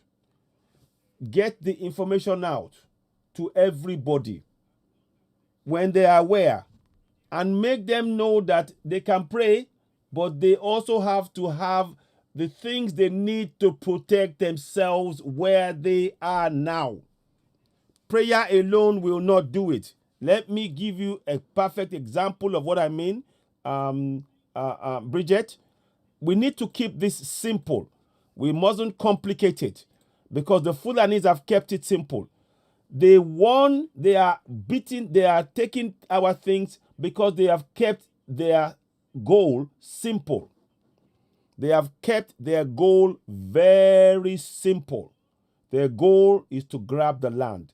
Everything else that they use is something that comes naturally. Everything else that they use, but that goal, the land, and they will use everything they can to get it. We need to do the reverse. We must make sure that our land, we get to keep it, using everything that we can have. We can to do so. The best thing is right now, when people have the power to defend and protect themselves and all of that, when they are aware that they have the power, it's up to them. No UN is going to come to rescue us. I'm telling you, no UN is coming. No, forget that. They're not coming. They're not. Just forget that. It's not going to happen. Now, I want you to just do this. Every single household should be aware of this. I want every single household. If your pastor is asking you to pray, or your imam is asking you to pray in the south, if they're asking you to pray and they're saying pray and all that, fine. Ask them to make sure that you have something that you're praying over to use to protect you.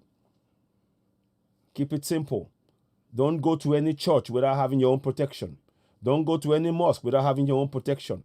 Have you make sure that in every town, every village right now, we have vigilantes protecting people. Make sure that we are all aware of what's going in, when it's coming out, and what steps can we do to stop things? How can we slow it down? These are things that we need to do. But praying alone will not solve this. That's the practical steps. We need to keep this simple. Yes, we can apply layers of things on top of that, but right now, when you do that, when you will start protecting yourselves in your neighborhood, instead of them wiping out 300 of you, they may get maybe 50 because you are aware. But if you are just praying and go and lie down in bed, the next morning they will wipe out the whole village. And that's what they've been doing. That's why this information is important. It's not about, it's information so that people can wake up. Our people have been programmed. They've been brainwashed to sleep. Please, pray. but pray on something that you can use to defend yourself, that may the Most High make it so powerful that those enemies trying to come and kill you in your village, when you use it, it takes away 10 of them in one go. That's just my take on it. We have to keep it simple. We don't make it complicated.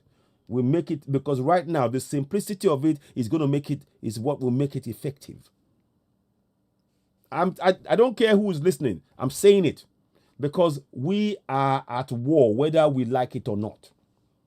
And this battle, we have more people, and they're trying to psychologically break us, and we need to stand together. This is a psychological attempt. When you break somebody psychologically, if you just break somebody psychologically, when you just push them with your finger like this on them, they will collapse. They will collapse. Because psychologically, you've already done the damage inside. But when somebody is strong psychologically, they know what you're trying to do. They will have to use a whole arm. It will take 2 or 3 of them to push you. And that means that you use more resources to try and take one person. What they're doing now is psychologically, just by the mere sight, they are affecting 200 people. Just by the mere sight of you hear Fulani terrorists, 200 people are afraid. Right there. But if we reverse it, they start worrying about, whoa, these guys are actually not afraid of this. They realize what's going on. How many of them? The numbers, they don't have the numbers. I want you to believe me. Trust me. They don't have the numbers. It is as simple. We need to keep this simple. Don't complicate it. Don't complicate it.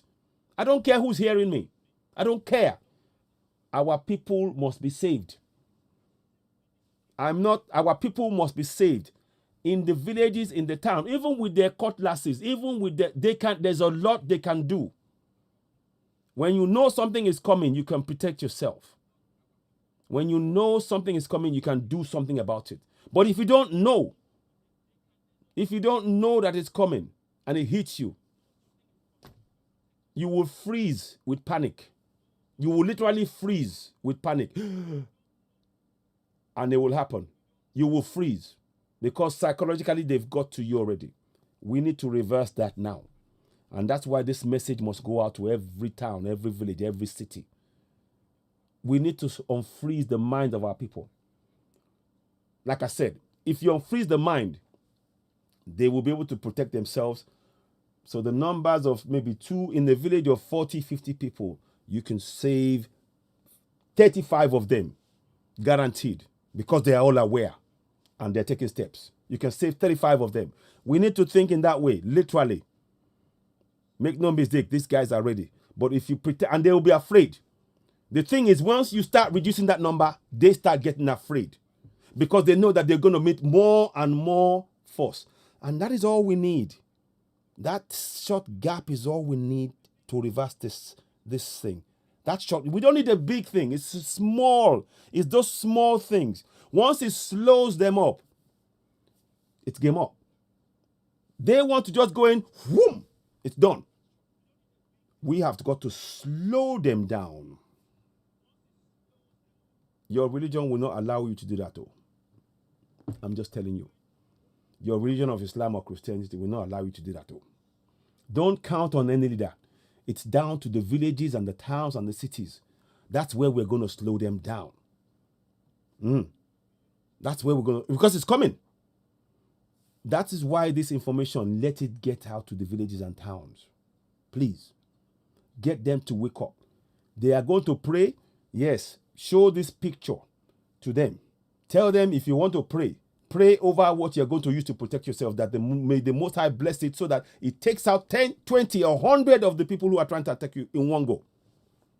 That's a meaningful prayer. My take. Because where we are right now, that is what we need. Not being on our knees. Not being in BB Niger. Not being at any parties. We have got to be watchful. It is coming. It is here. It is here. So, I hope this makes sense. I'm just saying this because I'm having sleepless nights. I'm not the only one having sleepless nights. Many of us will wake up like this. It's the nightmares is too much. I've just seen videos. Like I told you now, 230 people killed in Jos. Biafrans. And the government does nothing about it. It's not even mentioned. And those people who kill, they will simply, they will move them from that place in Jos to another place, and by tomorrow you will hear they've killed more people. They haven't got more people. What they are doing is moving those people around. Oh, we repent. Okay. They get in the bus, they drive them to the next place and give them the guns. They haven't got more people. These are all, bravery, being brave. We have to, look, numbers are going to go. I'm telling you now. But if we are aware, psychology, we need to wake up our psychology. That's the most important weapon we have right now. Above everything else, above any weapon. Once you reverse that psychology, they're in trouble. Because it slows down their progress. It slows down their progress. I'm saying all of this because I don't want this to be something that's hidden among. Say it, let our people have that information. You save lives. If we put it out there, in villages and towns on average, we will save 50 to 60% of the lives right now. Right now. 50 to 60% of the lives, maybe more. Initially, you stay 50, 60, 60. Over time, when that slows up enough, that will just, the numbers will just go higher that you're saving. It is that simple. But we need to wake them up first. And that is the task that you and I have to take on. In Yoruba land, in Middle Belt, in Biafra. Let me play you the video of Autumn briefly. Yeah, they present that the repentance are the forces they are using for the... Exactly. So that is it. They haven't got more people. What they're doing is they're moving them from one place to the other. So you think there's more people coming in. It's all against psychology. They're moving them from there to here, to here, to here. And look, this is all trickery. They have radios so they can connect. And look, we can do this. They haven't got the numbers we have. Once we slow them up, they will start panicking. Our job is to make sure we slow them up. We must slow them up. I'm not talking about, they can do other bits. Those ones are for people who are in the know. But I'm telling you, psychologically, the trick is to slow them down. Slow them down. A journey. So, you see, if you look at what they do to us, they make sure that our roads are bad, so we cannot move around. It's difficult to get to the shops. It's difficult to get to the market. It's difficult to get anything. It takes 4 or 5 hours. That's what we need to reverse now. We need to now do that to them in this process. We slow them down. So if they come into a village, before instead of doing 5-10 minutes, it takes them 5 hours. It takes them 6 hours in each village. That is going to drain them. We need to drain them where they stand. That's what we need to do. I'm saying it free. We need to, because it's coming. And this information, I want it to go out. Go out and use it. Think on your feet. This is beyond weapons now. You need to think. When you can think on your feet and plan your survival, you increase it by 50% minimum. If you freeze, you're gone. But if you can think on your feet, you increase your chance of surviving it. That's what we're saying. So these are important talks. I know I'm going to try and speak in Yoruba and all that. But sometimes we need to I just had the sense that this needed to be said tonight. And let's say it. Let's just say it. Please, whatever you do, don't leave this to yourself. Okay? Don't leave this to yourself. Make sure it gets around to different places. Make sure that you share it and get your friends to share it. Because the information here, we've broken down, and for the first time perhaps, we're looking now at exactly how. We now have an idea of how the Fulani ticks, what makes them tick. We now have a better understanding of what motivates them. We now understand that when we are trying to pull certain levers, we will now know the kind of levers that we need to pull to reverse the onslaught that they are putting towards us. We can reverse it because we now know what they're doing. When they come and start talking to us and they start doing what they're doing, we now know what is coming. We now know that. Now, our elders who are still believing that, they won't know that. But you and I who are aware of this and who have been on this journey, the reason why you are watching me here now is because you want to do something. You want to make a difference in the lives of the people back home in the South. That's why you're watching me. That's why you're up. That's why there's over 100 people right now watching me. Because you want to make a difference in the lives of people. You want to save 20 people, 30 people in your village, in your town, in your city. You can do it with key information. I'm putting that picture on the screen on purpose because the trigger point for us is religion. You know, they say repentant. They will say to you, repentant Boko Haram. When you hear the word repentant, what they're doing is they're putting you into sleep. They're putting you to, oh, repentant. Oh, Christian. You know what? Christian is forgiving. Okay, forgive them. Psychologically, you are forgiving them. You might still be angry, but psychologically, they're telling you to forgive them. So you start, okay, may God, and you pray to God. And that takes your energy. That's wasting your energy that you need to conserve to protect your community. These are all stuff that is being done. That is why it is important to dismantle this religious idea right now. We must dismantle this right now. Because all of those, they're subtle, they're subtle. You don't even know it's happening. But that's what's happening right now. So that's why the speed is of the essence right now. The speed of our spreading this information. So that our people, the simple thing you can get our people to do is now, in the middle belt, slow them down. In the southwest, slow them down. In the southeast, slow them down. Once they get bogged down, they cannot move freely, the game has changed. That's all we need. That's all we need.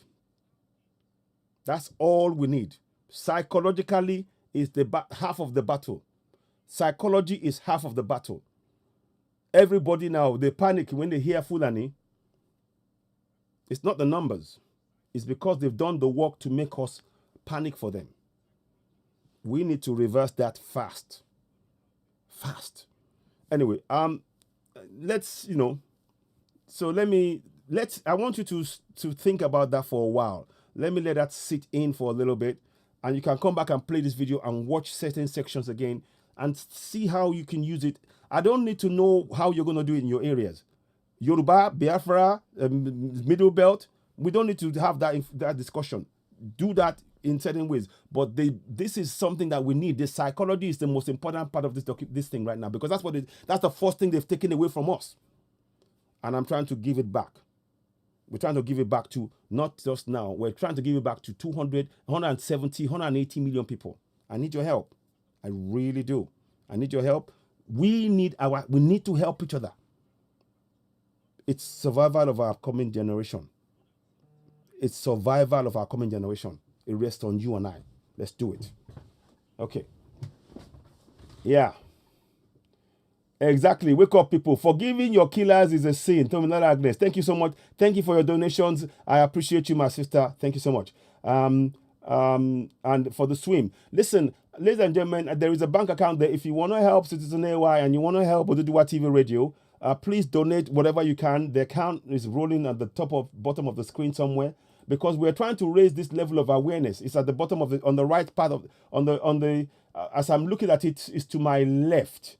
I'm on the left side of the screen at the bottom where it says subscribe to Citizen AY. The account number is rolling there.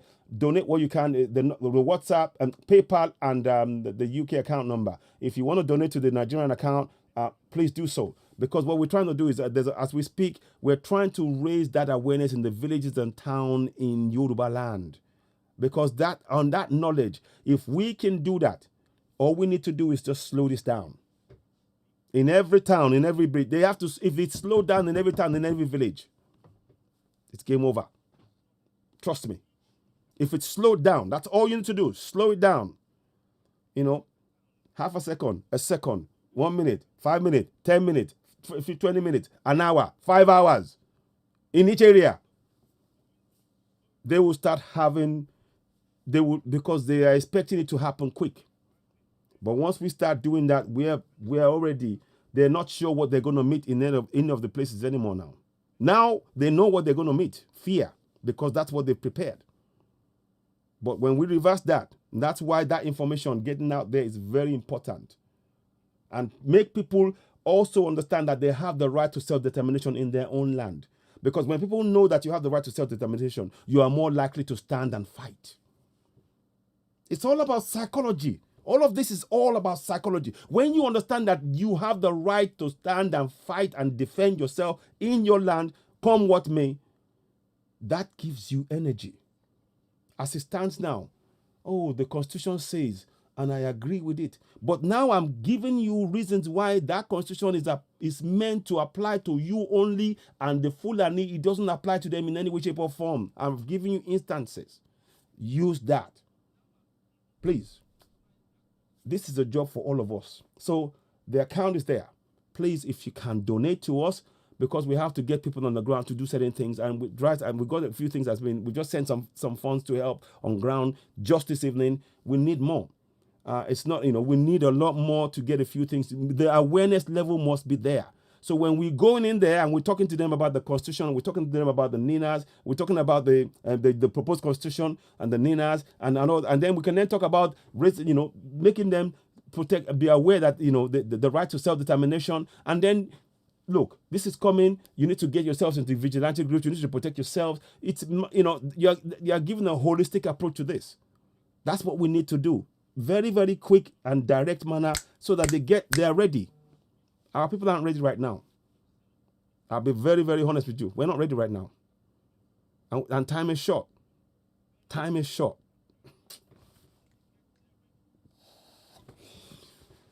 Time is short. Time is short. Okay, let's play the video. I beg your pardon, I'm sorry. Oh. If I think about it sometimes, it just gets to me. That's why I'm finding it difficult to sleep. Okay, let's play this bit. Give me a minute. Let's play this and we can dissect it. Good afternoon, and I'm sorry about the short notice, but that's Professor Wole Soyinka. There wasn't much time, and something urgent came up, and I thought the earlier we dealt with it, the better. So we all know where we're heading. It has to do with Decree number 4. Under any other name. It's still Decree number 4. And I believe that this parallelism was pointed out at the time when the so-called regulation was passed. Various media, I remember The Guardian was one of them, which said there's just Decree number 4 by other means. But now we've been watching the play of this, the interventions, using a spearhead this decree. And so I think nobody's left in any doubt that both the spirit and the letter of this Broadcasting Commission decree have indicated clearly where the freedom of expression is being taken, and it should be stopped as quickly as possible. I think all of you have, I don't know if you've seen this letter, which was sent by the National Broadcasting Commission to Channel TV. It just happens to be channels, it could be anyone, it's been others as well. But this for me is the first time I've actually seen an example of the kind of query that the media is getting. Yeah, just take one or two examples. Here's it's titled Notice of Infraction. And section, the broadcaster shall ensure that its presenter shall handle with professionalism and sound judgment to ensure, etc., etc. Professionalism, sound judgment, who decides that? Is a National Broadcasting Commission a mass communication forum Is he judging people's papers? Is he setting examination? Says you haven't shown sound judgment. I mean,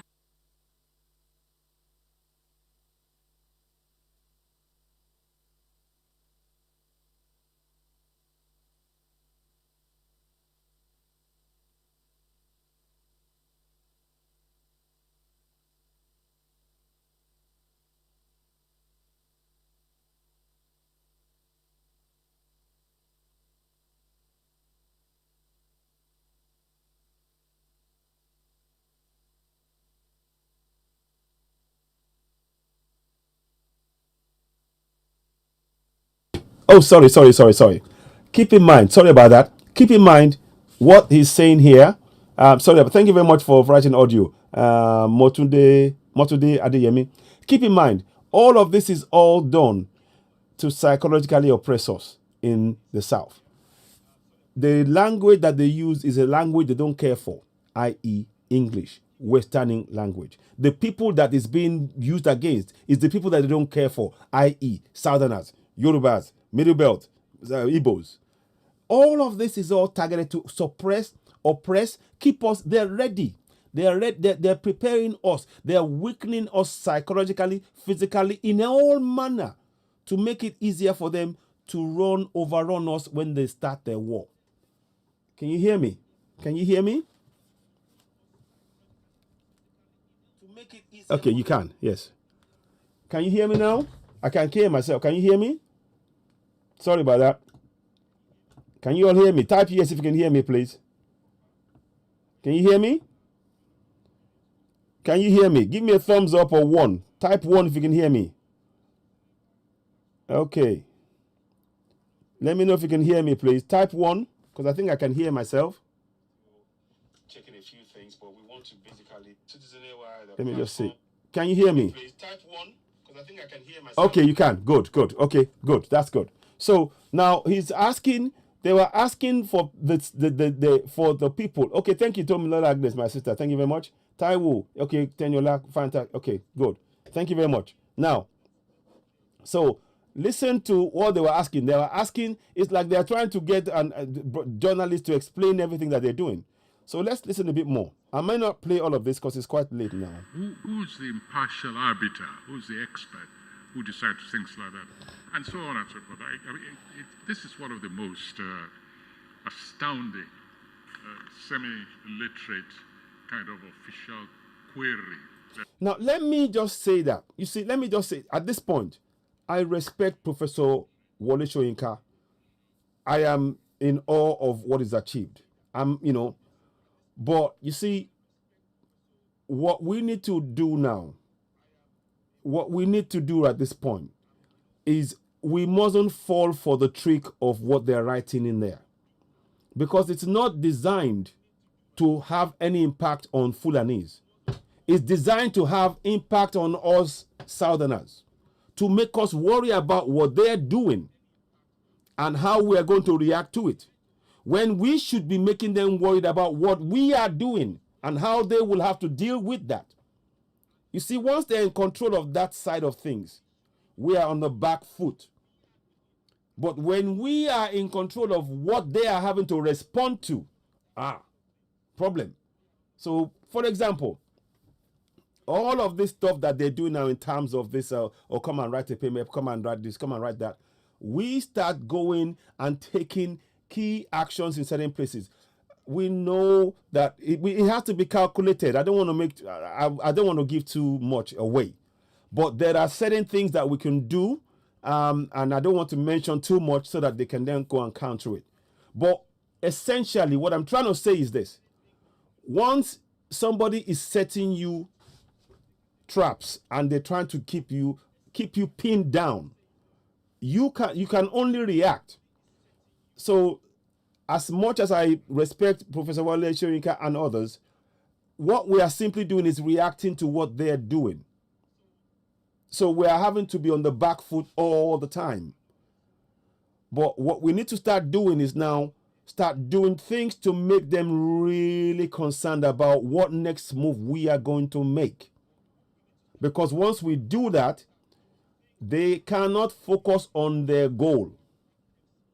The goal is to make it Fulanization. Once we start doing things that they cannot predict, they cannot control, it slows them in achieving that Fulanization of Yoruba Nation, Biafra, Middle Belt. So those are the things that we need to start doing. So I'm not going to play through all of it. I'm just trying to show you that, you see, once you understand that no matter how fluent we are in our language, in our speak of the language of English, it's not going to impact the Fulani. Take, for example, the people who are on the motorbikes, who are going from forest to forest killing. They don't speak the English. All they know is they're killing. As far as their job is to kill. What we are going to be doing is, how do we stop that process? How do we even make them, even they can't speak the language, start being afraid? What can we do to put fear in their minds? Can you see what I'm saying? So this here, it's good, and it's fantastic. And I don't fault Professor Wole. I don't fault him in that way, but I'm talking about our overall strategy now. That, okay, if we are going to take on this thing, because of course if you look at it as in a normal thinking, and that's why I'm saying we have to look at the Fulani mindset. We cannot apply our mindset to the Fulanis. That's what we've been doing. We've been applying our reasonable thinking, our fair-mindedness to the Fulanis. They don't think like that. They don't think in a fair-minded way. They are not brought up in a fair-minded way. Their mindset is, that is our land. Our ancestors told us so. We are going to take it, whatever anybody says. Very different from our own reasoned thinking, being able to take things on. Okay, let's discuss it. Let's have discussions. Let's have the disagreement. Let's have all of that. Very different. So they will look at this exercise now. Let me just give you an example. They will look at the exercise of what Professor Banji Akintoye is doing, and not Professor Banji, and what Professor Wole Soyinka is doing now. They will go, fantastic. We are getting them to just focus on what we want. What we need to do is start making them think, whoa, what do they do next? What are they doing? We need to start getting them to start thinking, so that they're not comfortable. We have to make the Fulanis uncomfortable in southern lands. We have to make the Fulanis uncomfortable in southern lands, so that even psychologically, when they're going to drive their bikes, they'll be thinking, what am I going to find? The minute we get there, we are evening the odds. I don't want to spend too much time, because I can dissect this, I can do that, fine. But I am conscious of what they're doing to us. And I keep telling you, they don't trust nor care for the English language or the Western way of life. They don't care for it. And above all, their focus is whatever they will use to get the land, which is their religion. The land is their religion. The land is their religion. The land is their religion. If we all know that, once we all know that the land, and everybody should be telling everybody in the South that the only thing that the Fulanis are interested in is our land, and they will do anything to take it from us. Because when everybody knows that, you wouldn't have to tell them what next to do to protect themselves. That is the most important thing. Right now, everybody thinks, oh, the Constitution will protect you. It's not. It will not protect you, because the people who are going to come and do the killing, they don't even read the Constitution. Do you get me? The people who are going to come, who are coming into the southern lands, they don't know anything about the Constitution. They can't read it. It doesn't make any sense. It's just gobbled to them. It's gobbledygook. If you talk to them about Sharia law, they will say Sharia law, it is our land. Allah said, Usman Fodio said, they will tell you that story. And on the basis of that, they will take your life. This is what we need to do. We need to look at it very differently. So we can talk the language. They've got it flavored. It's wonderful. It's nice. But that's to people that have, you're projecting your your mindset onto the Fulanis, and all they're doing is projecting their intent to take that land from you, come what may. And that's where we need to meet them. We need to meet them at that point where they're projecting what they're doing to do to take our land. We have to meet them at that point. The language, I've told you, Sharia law does not regard Western law or Western education or Western way of life as anything of importance. It doesn't, because it gets in the way of their goal. It is stopping them from their goal. Right now, their goal is to take our land. The Quran helps them to get our land, because the more of the Yorubas they can make to believe that it's about the Quran, the more they can get into Yoruba land and take Yoruba land. The Quran is a means to an end. I'm not going to play any more of Professor Wole Soyinka. I like him. It's great.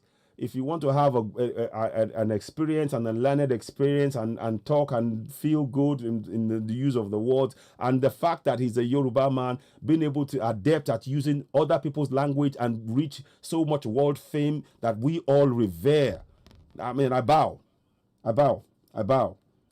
to his knowledge. I bow. But at this point, with this war coming, we need a different strategy that is not apparent. And I can't, that one of the things I'm doing now, I'm doing this because I've realized that there's too much division. There's too much division among Yorubas. And I haven't got time. We haven't got time to be sorting out divisions. So we need to reach people where they are now. Give them the tools to defend themselves. The first tool is psychology. The first tool that the people need is psychology. If you are psychologically aware and awake, you can defend your life. But if you are asleep, you can't defend anything. They just blow your wind at you, you will fall down. And that is what the religion is doing to them. I command that Lord does this. I command that Lord. Look at the killings. The people are killed every day. Why is it that those pastors are never around when where those people are being killed? Why? The people are the ones that we need to save their lives right now. Never mind about saving souls. We need to save lives. Never mind about saving souls. We need to save lives. Never mind about saving souls. We need to save lives. What are you doing about it, Pastor? Pastor, Imam, what are you doing about saving lives in each community? So, I want us to think about that. I was going to play this, but it just dawned on me as I was explaining it, that the danger of the great way we express ourselves in the language that we use in the Constitution and explain, that is, we are speaking to the converted when we do that. Put a group of Fulanis in a room, talk to them about Constitution. They'll be going, I don't understand what you mean. Sharia law, they're interested. That's what they're raised with. Sharia law, Usman Fodio, they're interested. So that's where we need to repack what we're doing. And the problem is that I've been looking at us, and we're trying to come up with reasons. You see, you cannot reason with people that do not understand nor accept your Western laws. You cannot reason with people that do not accept nor understand Western laws. You cannot reason with people that do not understand or accept Western laws. So if you try and tell them what it's about as many times as possible, you are giving them the okay to take you out of the picture. That's what we're doing at the minute. These people are going for Sharia law and they're going to apply it. They don't care. The Navy commander said it. They are going for Sharia law.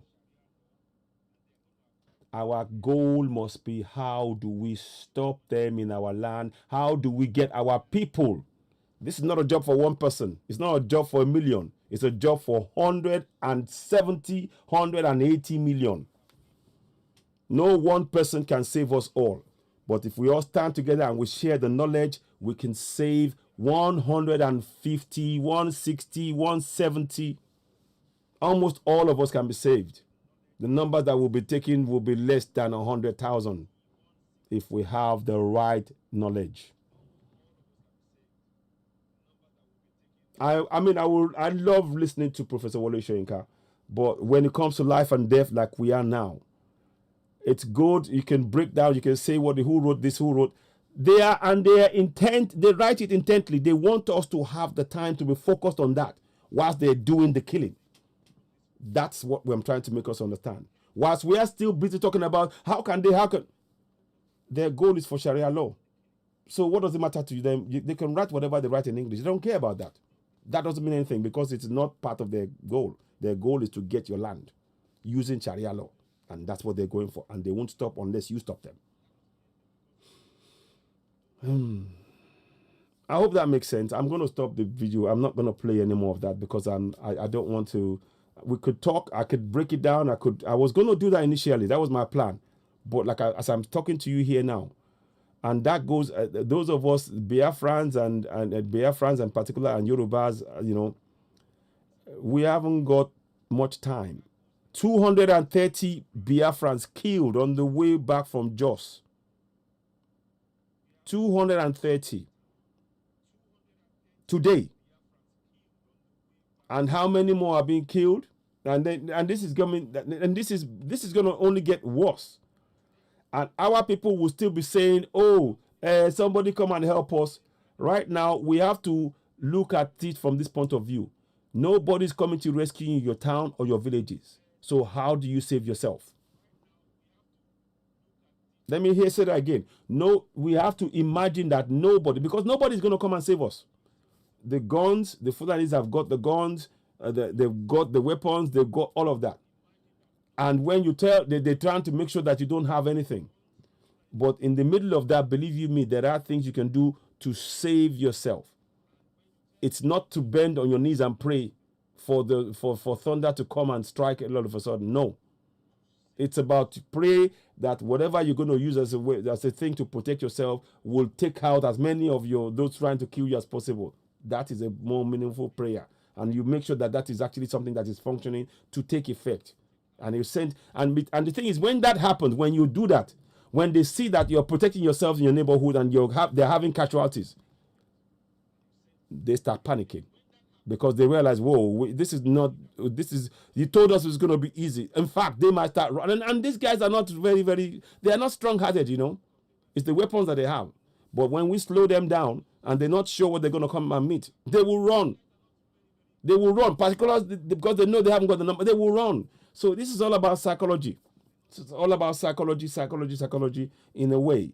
There are other bits of it that I don't want to go into, but I just want us to look at that. So, ladies and gentlemen, look, I'm going to go and get some rest now.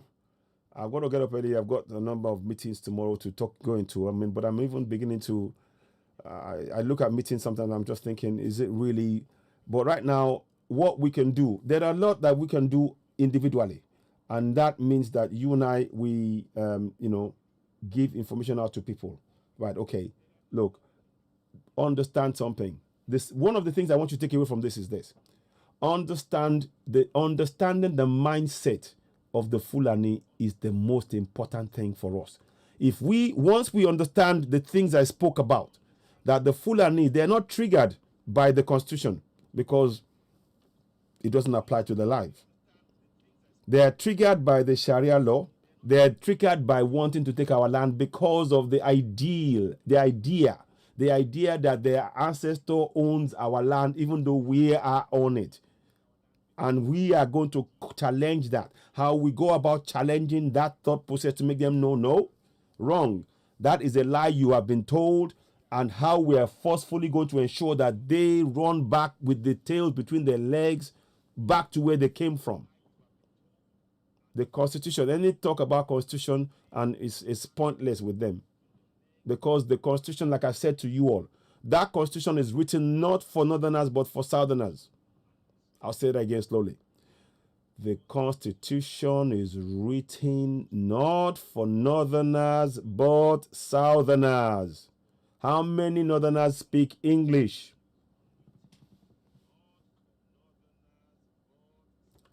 How many northerners speak English?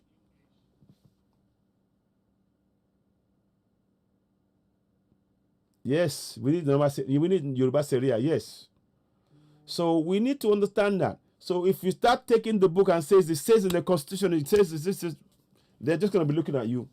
Yeah, Sharia law, yes, we go. English, that's for them. That's the English is for infidels. That's why they want to wipe it out. English is for infidels. You have to speak for Fude. You have to be Fulani. If you're Yoruba, you are still an infidel in their eyes, in your own land.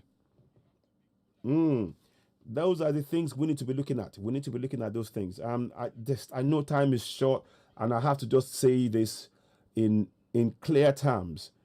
We cannot have intellectual discussions on English with Fulani who are coming with guns and AK-47 to take our land. It ain't gonna happen. They will win every single time. We cannot have intellectual debate with people that are armed with AK-47s coming to our land to take the land, and they don't speak a word of English. It just won't work. They will win every time. We need to put aside that English. Now we need to think about saving the lives of our people who are in the towns and villages who don't speak English, but who this Sharia law are trying to take. So we got to be very clear about the strategy that we apply to this situation.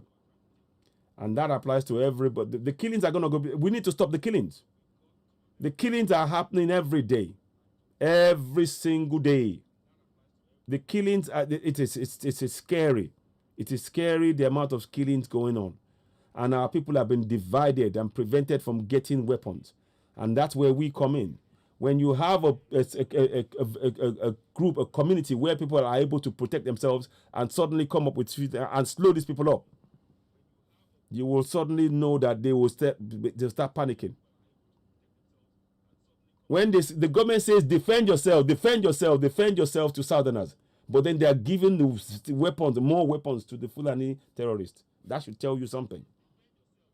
Because that's all for the press. Defend yourself.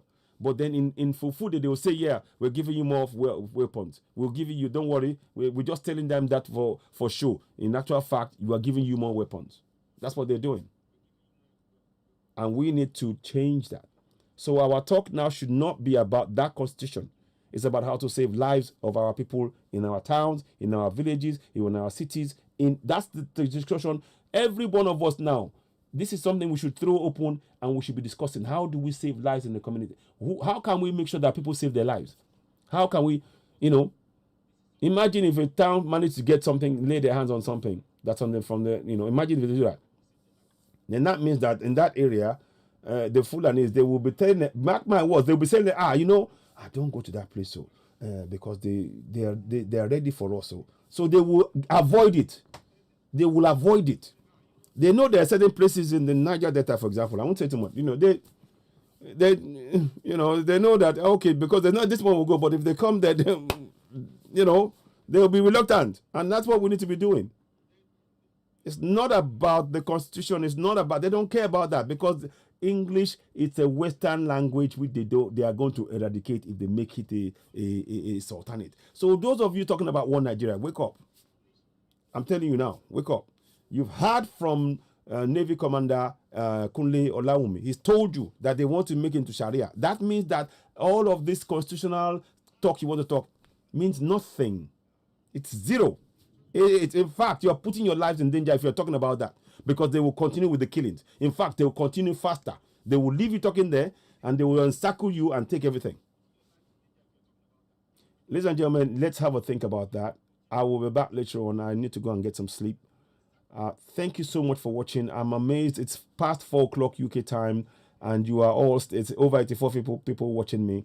I'm truly grateful. You're watching Citizen AY, the platform where we speak truth to power. I'll be back later on, maybe today. But our focus, all of us now, please, let's get it in our minds. You cannot have an intellectual discussion with people that believe in Sharia law. You can't. You can't.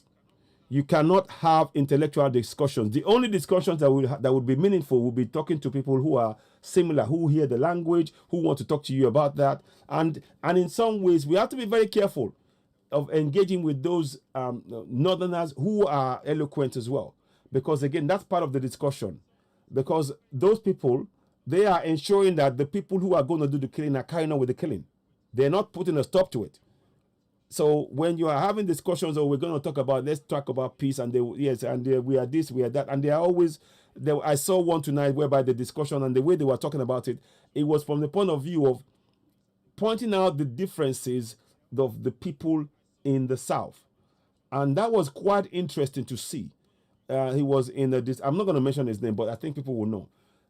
When he was having a discussion and they were asking him questions, he kept talking about the divisions between people in Igbo, the divisions between the people in Yoruba land, the divisions between the people in the Middle Belt. He was talking about, those things rather than actually addressing the killings, rather than actually addressing the fact that, the insistence of those who are in power now of imposing Sharia law. So we have to be very careful about going and engaging in discussions, because what you think of as a meaningful discussion with your adversary is actually a delay tactic and a distraction tactic.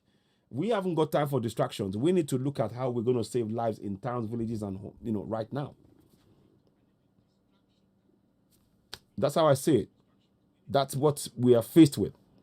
So let's have a think. I don't have all the answers.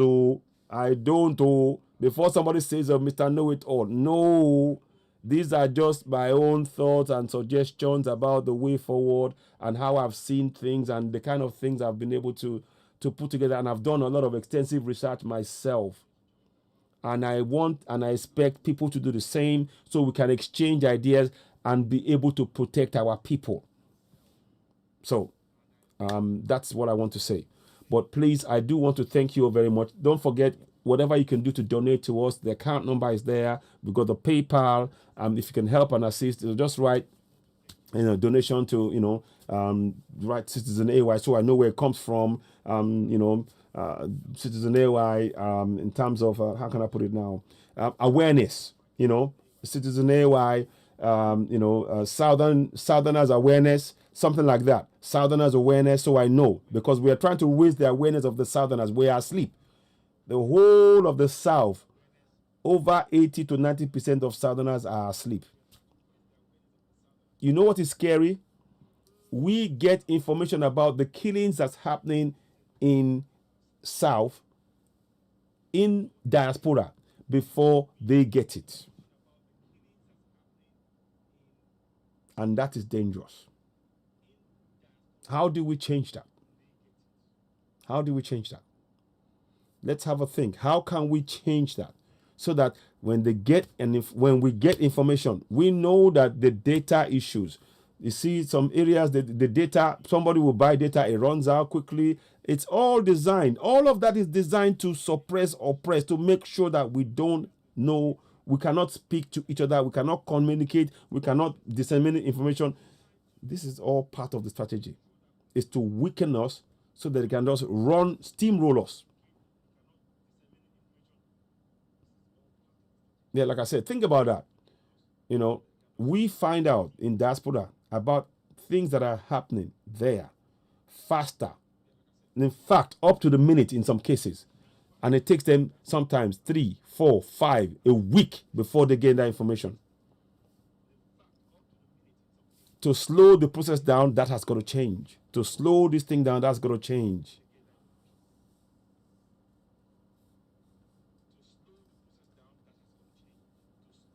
Benny, every day. So there are things, I'm not talking about other issues in terms of things because I don't want anybody to not, but I'm just talking about what we can teach our people and get them to get ready. You have to prepare them. The communities must be awake. They have to have vigilante groups 24/7.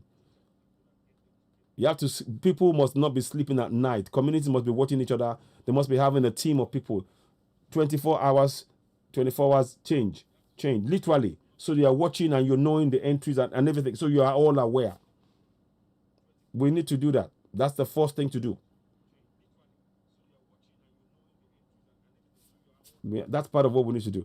We'll come back and talk some more tomorrow. Please. The mindset of the Fulani is the idea that they own the land. They've been told that since the time they were young. Since the time they were being suckled by their mom, they've been taught that story over and over. They've idealized Uthman Dan Fodio, that he's a hero of theirs who has fought and given them your land. In their mind, Uthman Dan Fodio has fought and given them your land, and they have the right to it. It's not the constitution. That is what you need to tackle. Let me say that again slowly. Uthman Dan Fodio fought and got the land that we call Nigeria for them. Not you. You are what they should get out of the way. It is their right. That is the idea that they've been put in all of them. You hear the same idea on Ahmadu Bello, you hear it on Tafawa Balewa, you hear it on Buhari, you hear it at Rufai, you hear it from Shetima, you hear it from Ndume, you hear it from Gabashew, you hear it from Atiku, you hear it. Look, all of them. All of them. That is so this is nothing to do with your constitution. That is just a tool. I want you to think about this and understand. Because if you understand the mindset, if we all collectively understand their mindset, then we can deal with this. A set of books that they wrote, those books were written to control us, not them. Please don't forget that. Everything they wrote in English is to control us and to apply it to us, not them. We need to understand that. And we have to change that. Ladies and gentlemen, thank you very much. Please, whatever you can do to help, to assist us, we need to get to all of the towns, all of the states, all of the markets with information. Where there are things that we're doing, hopefully we're trying as much as we can. It all needs funding. So if you can, like I said, Southern or Yoruba awareness. In fact, Yoruba awareness, because that's the area that we can reach. Middle Belt. There are things that we've been done in terms of trying to raise funds. Some suggestions that we're looking into. In fact, I need to mention that tomorrow. But in the short to medium term, we're going to need funding because the casualties are going to go up. I'm sorry to say it. You have to be ready about that. We have to be ready. Casualties are going to go up. Particularly if our people still believe that they're praying, and that will be a miracle enough for them. Don't forget, I said, let me just go back into this one here. Let me just show you that. I want to just make sure. This is more important than anything else. As much as I respect to Professor Wole Soyinka, and that is more important. In Russia, they pray unto the guns. And that is something we need to start asking those pastors and everything. If they want you to pray, and the killings are coming. If you're just saying to pray over somebody that's dead, that's too late. Pray over a gun, maybe that can save that person's life. And maybe there will be some power that will go into that gun, or not gun, pray into that, whatever you're going to use to protect yourself, so that it can actually take out 100 of the people who are trying to kill you and your neighbors. Something like that. I don't know. I'm just... all I'm just saying is that we cannot be relying on just prayers alone at this point. We can't. We cannot be relying on prayers alone. We need to make sure the pastors and the imams, they can start praying over things that people are going to use to protect themselves. And I go back to that point, because if the people who will survive this are the ones who are going to defend themselves and be able to, build a better future and for the coming generations. Listen, ladies and gentlemen, thank you very much. Thank you for watching. You're watching Citizen AY, the platform where we speak truth to power. I'm going to wrap it up tonight. I'll leave it at this tonight. Thanks for watching. Please do share. If this resonates with you, leave comments, make suggestions. I don't know it all. Please, I don't. But I'm just telling you some things that we need to be aware of. Always remember this word. The Fulani mindset is all about the idea that they own our land, even that their grandfather won it for them. Their grandfather won it for them, and we need to challenge that idea. So it's beyond the Constitution. Yes, we can talk about the Constitution. Yes, we can, break it down and say, and I talk about the Constitution from the point of view of it's a decree. It is. But the idea that you're tackling, that is why Buhari is, when they've told him he cannot put in the cattle routes of the 1963, he's bringing it back. They don't care about it because they want to impose it on us in the South. Yet again, they expect us to comply with it. That's what I'm saying. That's the mindset there. The mindset will not see logic. It's not prepared to have an intellectual discussion about you about rights and wrongs.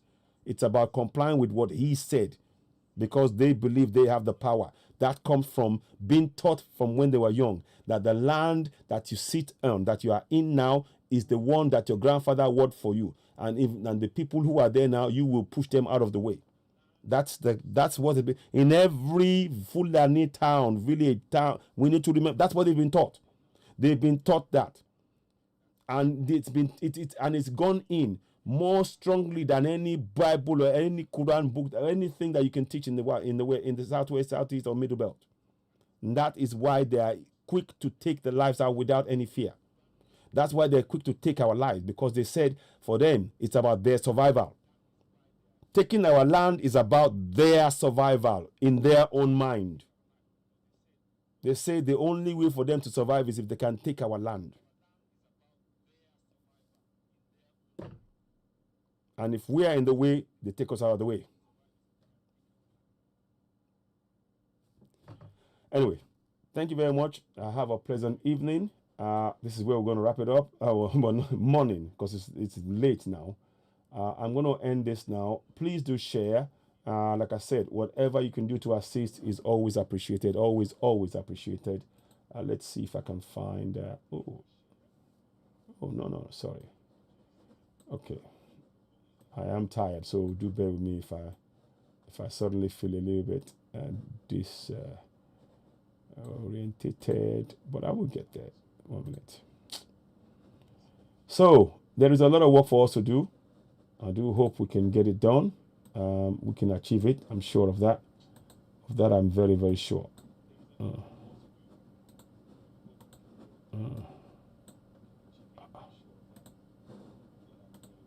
Okay, here we are. Got it, I think. So thank you, and we'll speak to you later on in the day. Thank you and goodbye.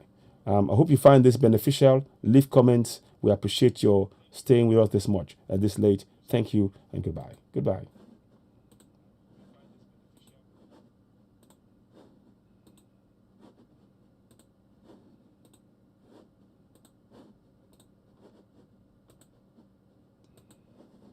Okay. And for those of you on Citizen AY YouTube, thank you so very much. We appreciate you. Please subscribe. Continue to subscribe. Princewell Onyekachi, morning. Ifeanyi Peter Obi, good morning. Amauche, good morning. Vani Sarah, RIP to Y4. Thank you. So please continue to subscribe to Citizen AY on YouTube. Share with friends and family. The information is very important. We can get past with your help and your support. Please don't don't give up. We have every chance that we can make this. I want you to never lose faith. We are stronger than we think, but we first have to have our psychology awakened, and we can achieve this. The Fulanis, they are working. They go by the ideas that they've been taught. the lies that Fulani owns the whole of that contraption. Their grandfather won it for them, and therefore that land is their grandfather's estate, and that's why that statement. And every one of them has been taught in that way. So they're quite happy to kill anybody because for them, their survival depends on them taking that land from us in their own eyes. We must confront that. It's not about the Constitution. Yes, it plays a part in discussions, but their mindset is that is the land that their grandfather told them and gave them. It gifted them in their eyes, and nothing must stop them. That's why you hear them say, oh, you've lived there long enough, now it's our turn. You hear that sometimes. Seriki's daughter said that because that way they've been taught, they've been programmed and prepared for 200 years to get this done. We need to begin to wake up our mind and say, look, no, listen. Lies and confront and not have we don't go into discussions. Meet them head on. This is our land. No way. That's nothing to do. We have to. Having any discussion about the Constitution with them, not going to do anything. We need to go for self-determination. Thank you and goodbye. Goodbye.